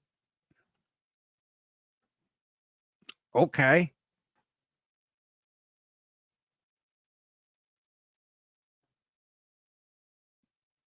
I got my stuff and then I left. So, yep, I was in Canton. And did I do anything wrong? No, I just went to the store.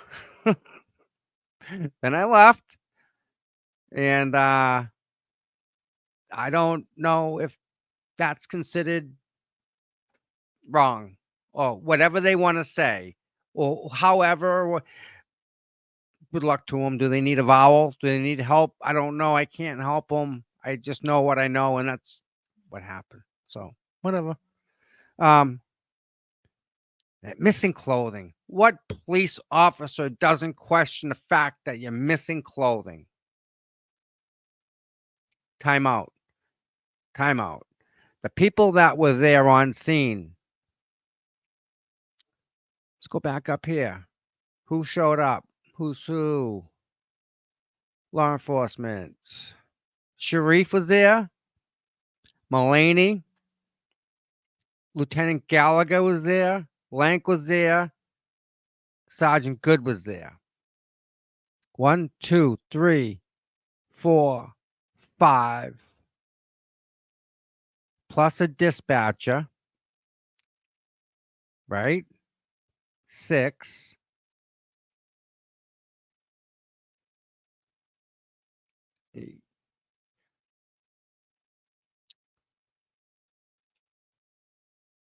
So I'm working on finding the Fort Edge. I have an absolute line on it. I'm following it. I'm coming close. I'm pretty sure I can fix that and tie that one off.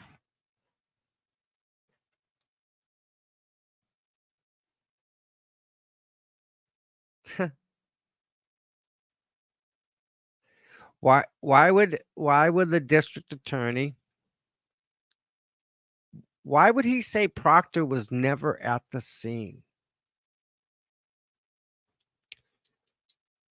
Why would the DA come out and say that? Saying, hey, listen, my best investigator wasn't on scene. He was not there. My best guy, he wasn't there. Why?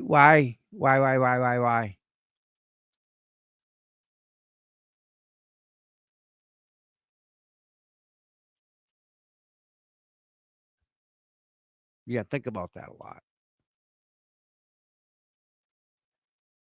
Um,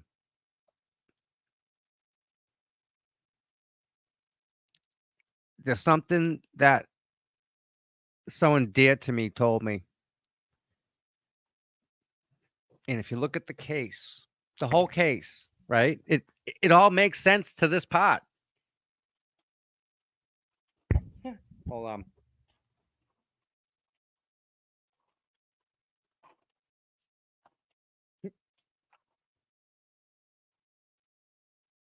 Oh my God.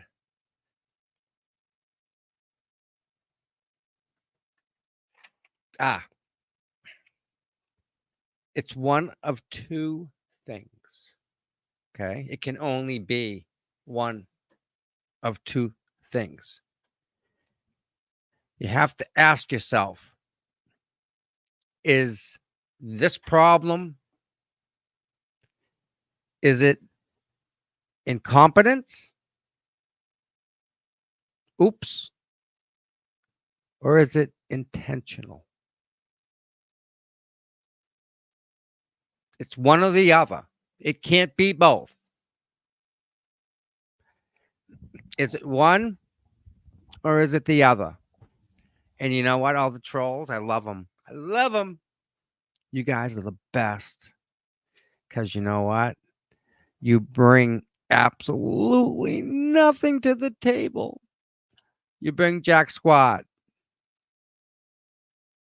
Oh, she spoke to the Boston.com reporter, Gretchen Voss, who we like and we're friends with, and we really embrace her on this side.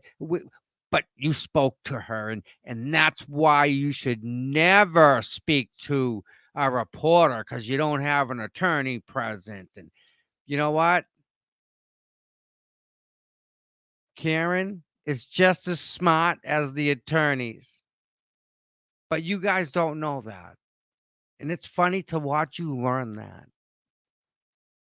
You can put Karen in front of the Boston Globe, the Herald, the New York Times, and she's going to tell you the same thing.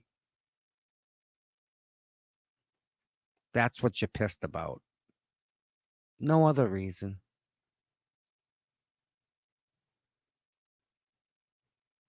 None. That's why you're mad. Wah, wah, wah. And let me say to anybody, Grant, we'll use Grant for an example, okay? If Grant was charged with this murder, okay? Let's replace Grant with Karen. Think.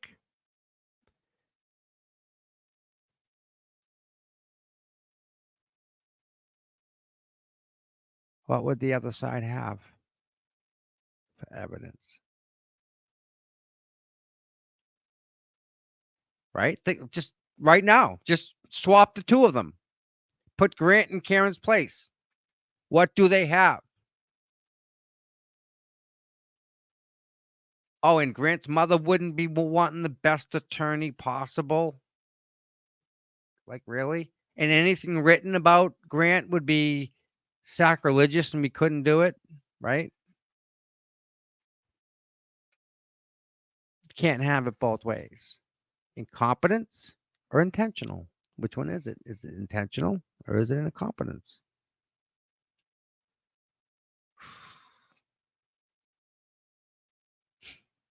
Protocols for the crime scene. Why did they not treat this Boston cop's murder the same? The picture that Proctor showed, the black and white picture. Did you see the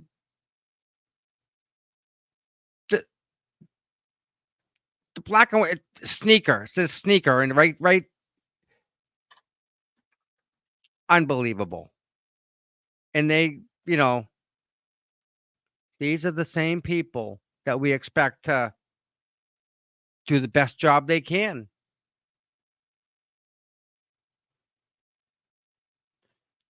Okay.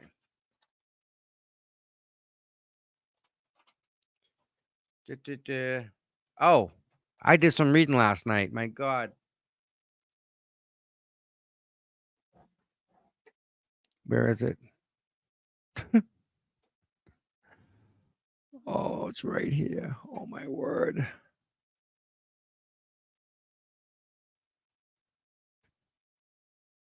What do I even do with this? What do I even do? Can I share this and let you guys read it?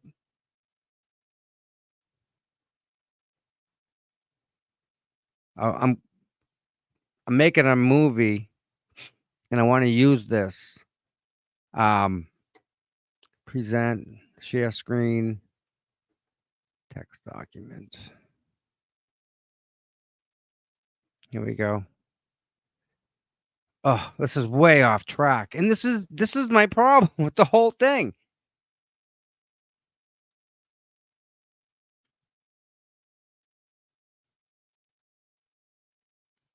I'll read it.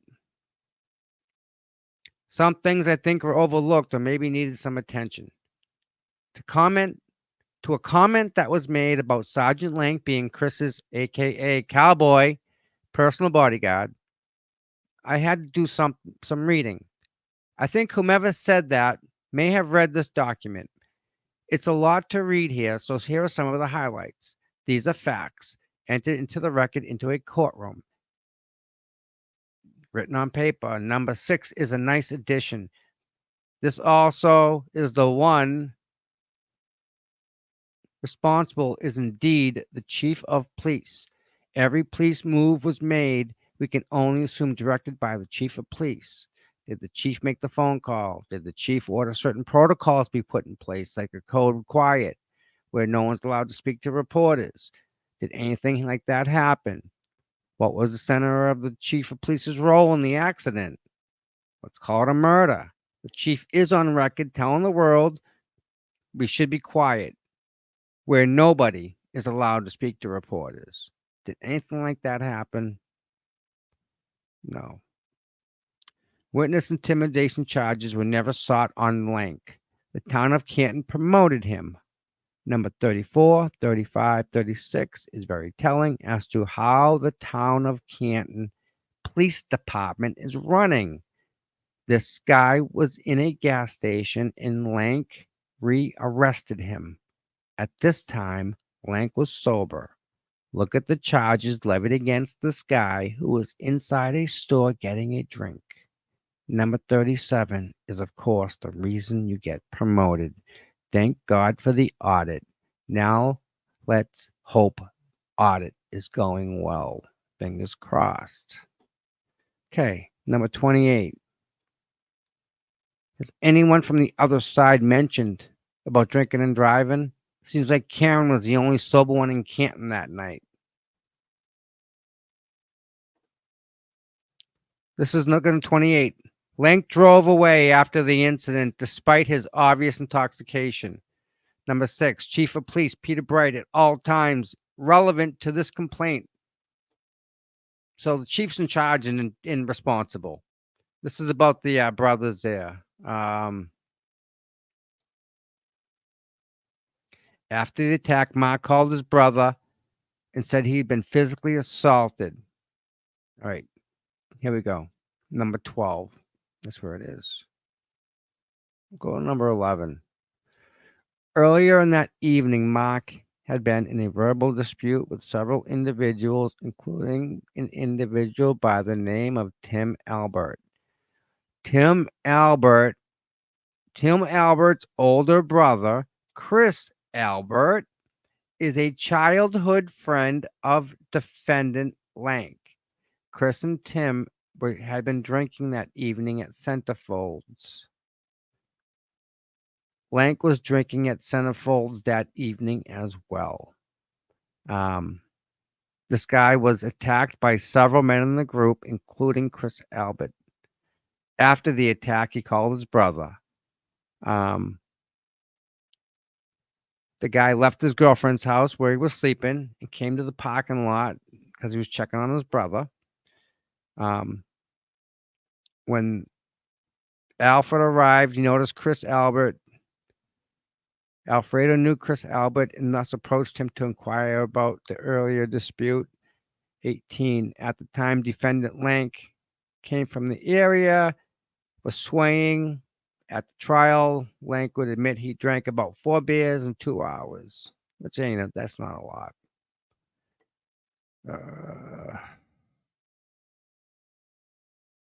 I mean, this is just crazy.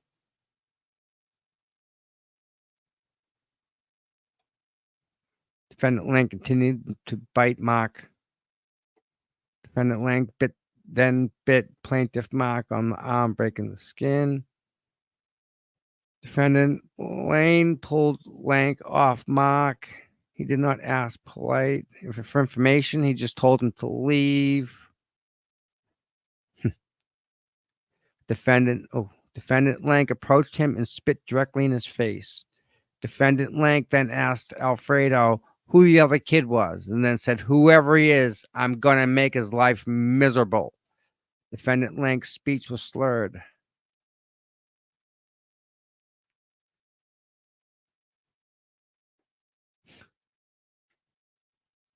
This is crazy town here. You're not going to believe it. You ready? 26. No, I'm sorry. 32. They both received a summons in the mail for assault and battery on a police officer when they're the ones that got beat up. On the evening of February 6, 2003, Mark and Alfredo went inside a mobile gas station in Canton. Their other brother, Chris, and several other individuals were waiting for them in a vehicle outside. Defendant Lang entered the store and asked Mark Lopolito how he was doing. He replied, "Not so good. You attacked me, and now I'm the one who's got to go to court." Number 34. Mark and Alfredo went outside to get in the vehicle. Suddenly, several cruisers appeared. Defendant Lang then ordered Lopolito to get into his cruiser. While in the cruiser, Defendant Lang asked, "Can we talk about this now?" When Mark Lopolito did not reply, Defendant Lang placed him under arrest and took him to the police station. He was booked on the following charges: threatening, disorderly conduct, and intimidation. Dude was just in the store, man. He was just he was just there.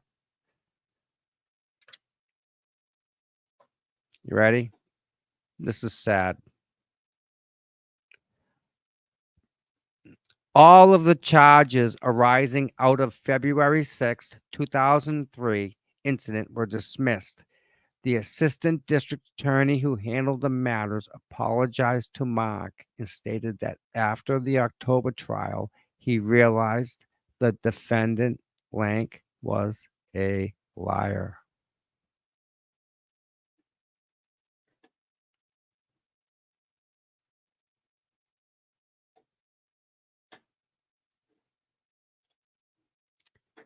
So, that's who we have in our case. We actually have Detective Sergeant Michael Lank. Let me share this for the heck of it so you can see what I see.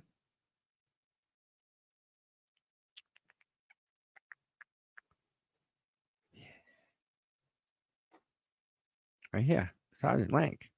He arrived moments after the 911 was received.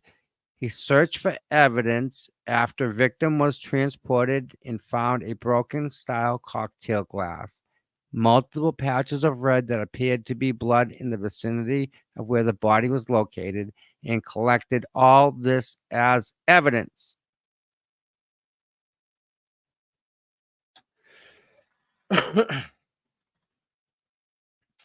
No offense, but the hell they doing collecting evidence if they can't process evidence or they have no like right to do it? I thought they had to turn that over to the state police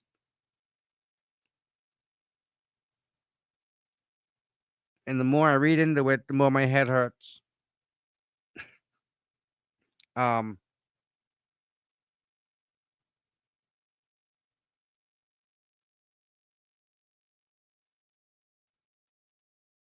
so Karen gets out of the hospital. Okay. She gets out of the hospital and she goes to her father's house. And they come and they arrest her for murder.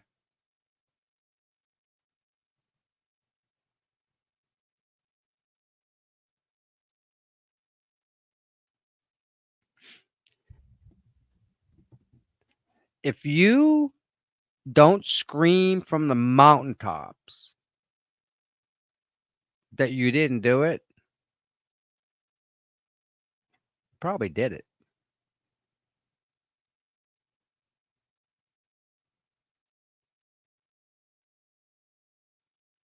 If she didn't do it,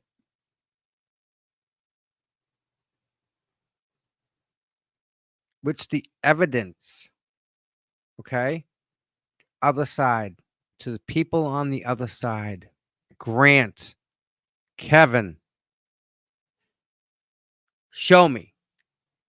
Show me evidence. I'm going to show you Jen McCabe giving me 4 different statements at the morning about what she saw, how she saw it, and we'll look at it. Well, look, was she able to see what she said she's able to see? The answer is no, but yet you still want to take what Jen McCabe sees as fact. Okay. There's no reasoning with them. And it shouldn't, it's not a reasoning thing. It's a factual thing. Why did the car get towed back to Canton? Why wasn't it dropped off in Middleborough? It had no reason to go back there. Why did the guy come in and take the taillight out of the vehicle and not write a report about it? Why?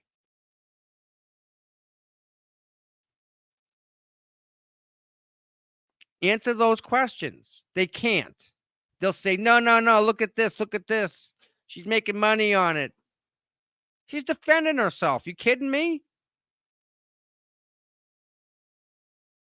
Do you not have that natural instinct to, like, if you didn't do it, to, like, defend yourself? Like, if you, like, you don't, if you live in that much guilt in your life that you put that inside and you run away from it, that's on you, my friend. But people that didn't do something usually, like, do everything they can not to prove that they didn't do it. Pretty sure she's allowed to talk to reporters. Yeah.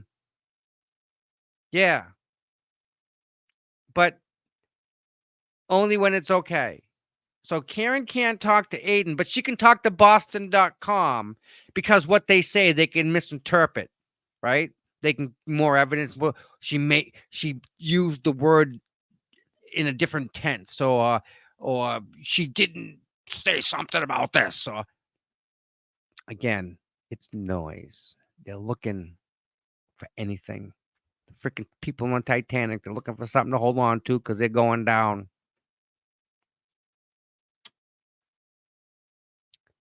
I hope they're having going away parties. I really do. I hope that's what they're doing. Because I'm pretty sure Josh Levy ain't playing around. This guy's knocking heads.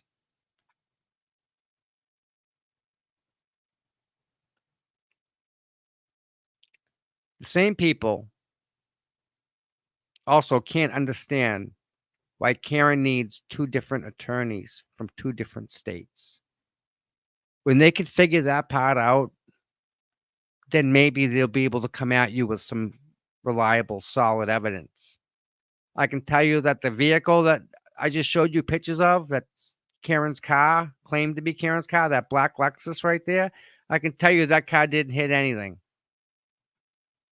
That would have been, that's a crush zone. That the whole corner is a crush zone. It would have just caved right in if she hit something at 250 pounds in reverse.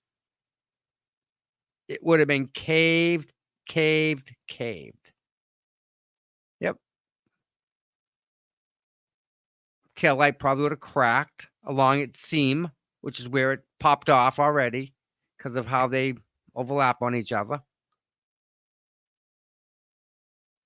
But no. And again,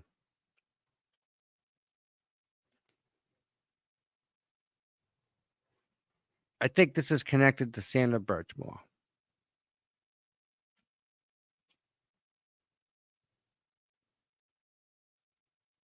I think they were here looking at stuff, and I think that this got caught up in the middle of it. I mean, that's the only logical explanation as to why they had everything in place prior. If they have wiretaps, oh my goodness, that means they got wiretaps going back from day one of this whole thing. Whatever they got sent, whatever they got in the mail, whatever got delivered in a package, like a manila envelope, for example, whatever got delivered in that envelope, well, let's just say it lit a fire under the right person, and you're gonna see it come out. Yep. And there's a lot of, there's a lot of noise from the other side, and it ends up being nothing. They've written fake papers, fake documents, fake press releases. They've lied about everything. They've attacked, I think, every single person. They've attacked a lady that's in a wheelchair. They're just not good people. They're the bad pennies out there. They can't even have a discussion about this water. Granted, we all can have a different view on it. It doesn't mean my view's right, your view's wrong. It's crazy. Let me make sure there's so much. There's just anytime Sean talks, you have to, I think you really got to listen to him because he tells you so much in so little. And I think Sean, I think he knows more than the average person will say about this case. Like, I think he knows a lot. I mean, I think he's got personal connections to the people that still work and people that don't work. He's good. He's good like that. And again, someone can have a disagreement and say they don't like him, whatever. That's their opinion, Man, it still blows me away that Detective Sergeant Lank didn't go around and go in and confiscate every single camera on that street. But then again, it wasn't his job to do that. Whose job was it to go and collect all that footage?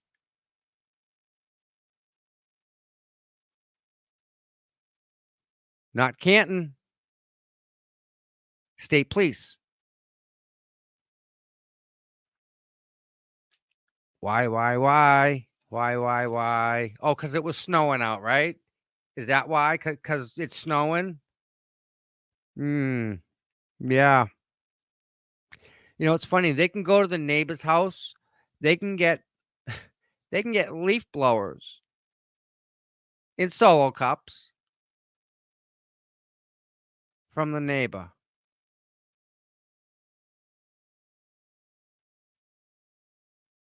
Why didn't they just go to 34 Fairview and knock on the door there? Why do they have to go to the neighbor?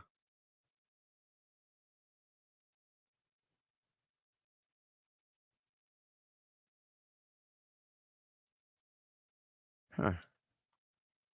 Why did Berkowitz have a reporter remove a tweet about a Boston cop? Why? Why would he do that?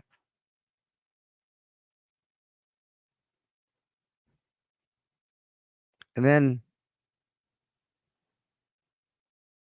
somebody's seen something she shouldn't have seen. And I listened to this 3 or 4 times, and this is when I walked away.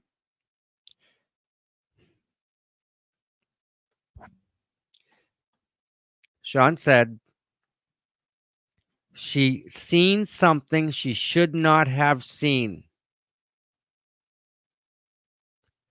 This was 2 to 3 weeks after the incident. So what happened 2 to 3 weeks after the incident? Timeline.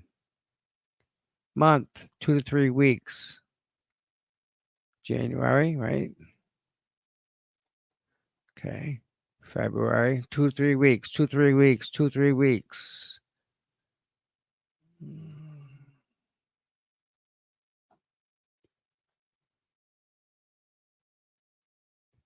Okay. 2 to 3 weeks. You ready? February 4th, Berkowitz discovers a piece of taillight. Actually, let me just share the screen right now. This is what we go. Here we go. Boom. This is 2 to 3 weeks after. Timeline. Right here on the left-hand side. So it's got to be February here.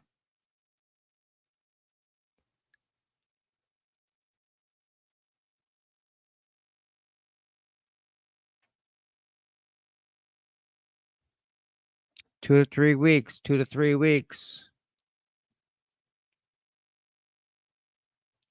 Only thing that happens 2 to 3 weeks after is Berkowitz finds a taillight, but that's a week after.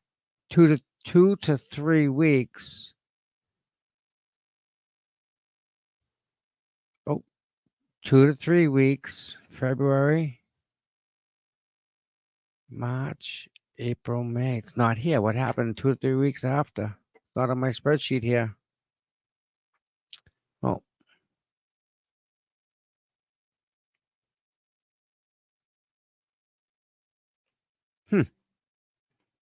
Yeah, I don't believe the chief found the taillight pieces. I wear glasses. I have a problem reading from looking at computer screens my entire freaking life.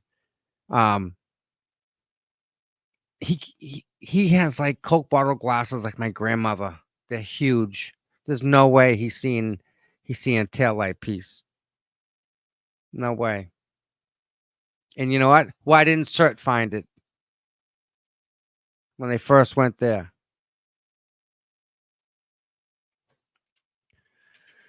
Oh. DA hires a special prosecutor.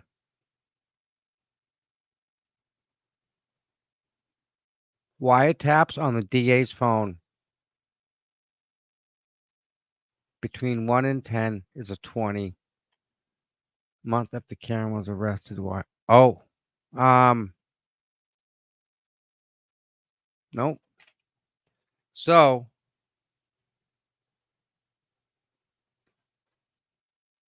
Boston. All right, let's close this out. Boston FBI office. Somebody walks in with the packet envelope and says, "Here you go."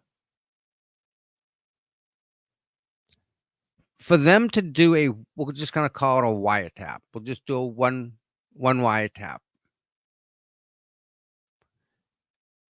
That takes money. It takes legal. It takes legal. It takes more legal. And it's got to go through legal 1, legal 2, legal 3, legal 4 to get this, because you're violating someone's rights by doing this. by a judge giving you permission to. Of course, you have to go to the judge and write the warrant that's going to let you get what you want to do. And then you got to fund it. You know what it takes to fund an investigation of a district freaking attorney? Like, oh my God, huge amount of money. This isn't like $100,000, $200,000, $300,000 on investigating him. No, no, no, no. We're putting big money on this one. What's it take to do that? What does it take? So, yeah.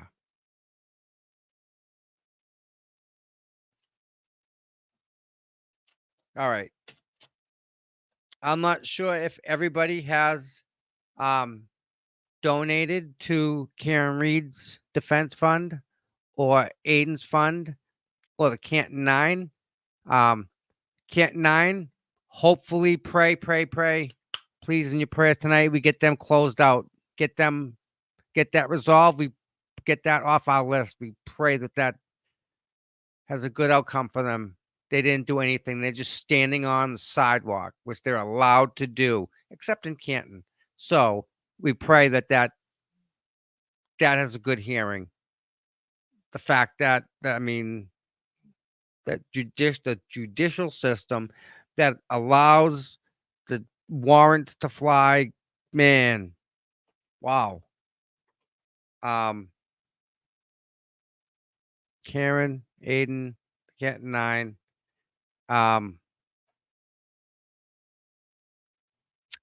Something else I forget. Oh, listen, tonight Brian's going to be on. Brian's going to put a nice show on. I want everyone to please go over there and like, follow, and subscribe to Brian's channel. He's getting going. The glare is going. Mike from the Young Jerks, he's coming. He's back. There's just a lot of stuff coming our way, and we have what's it, 12, 11 days. 11 days. 11 days here? We have 11 days that it's going to be just amazing. Right now we have the audit. I'm going to do some work tomorrow and try and get some information. The audit should be going on right now. That started February 1st. So I want to get involved with the audit. You know what I mean? So I can give you guys some more information about what they're auditing, what they're looking at, what they find so far. If anything, probably not. But again, oh my God. So this is what I started doing, right?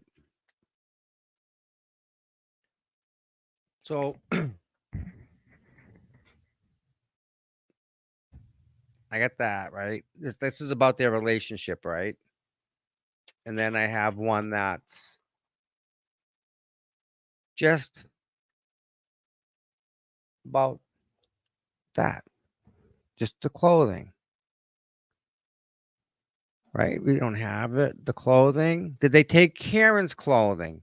Granted, if she's the murderer, we're talking murder. Did they take her clothing? Jen McCabe was the last one to drive the murder weapon. Did they take Jen McCabe's clothing?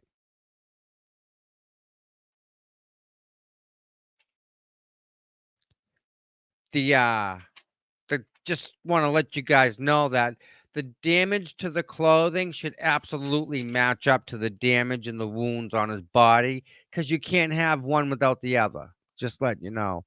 The morning of, I have a page. Karen went to Jen's.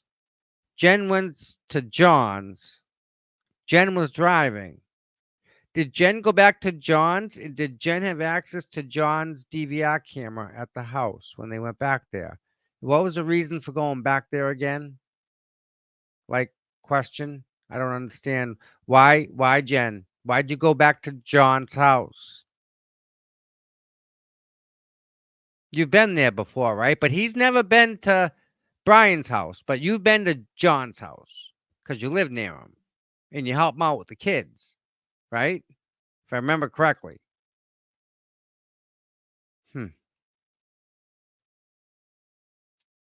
Jen was driving the murder weapon. She was. Yeah. So it's just the more I hear Sean, the more questions I have and the more wrong it is. And it's all just it's just not right. It isn't. And the support that she's gonna need at court is immense. So please, please, please, I don't know if you have to take the day off, put in for whatever, call in sick, but the 15th, if it goes that far, I'm hearing not. I'm hearing this is dominoes are falling. But I mean, think about this for a second, right? You have Josh Levy coming and making arrests on what, 4 troopers, right?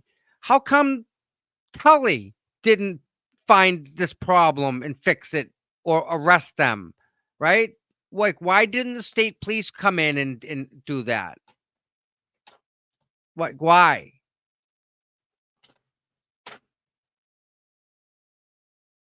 Yeah, exactly. It's and then the more I hear from Sean, right? The more it all comes together. I don't know. And I keep trying to bounce it off people and ask people because you get that tunnel vision, and you only kind of see that one way. Again, I see Karen on the couch. Typical type of a night, not a big deal. Except it was the worst night of her life, worst morning of her life. I don't see how. I don't see how a normal what I don't want to say normal. Normal doesn't sound right.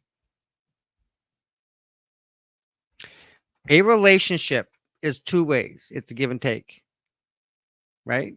It's all and it's compromise and it's getting together. She was there already in that with John. There was no restraining orders. There was no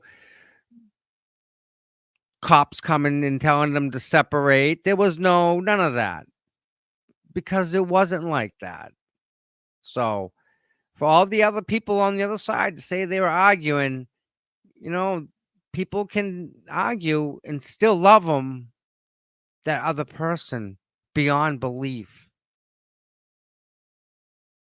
So why these people on the other side are all fascinated with it is because they don't have that type of love in their life and they don't even get it and they want it and they don't know how to get it. So they cry, blah, blah, blah, blah, blah. Yeah. I think we got to stop it here. I think my I'm fading fast here. I'm fighting a cold, and it's just I didn't think it'd take so much out of my head here. Woo! All right, guys. Don't forget, Brian LTL, sign, subscribe. Will Laglera, Dave, Jesse. Help me out, people. Resistance to Silence with Paul, Tracy, and Dana. Melanie Little.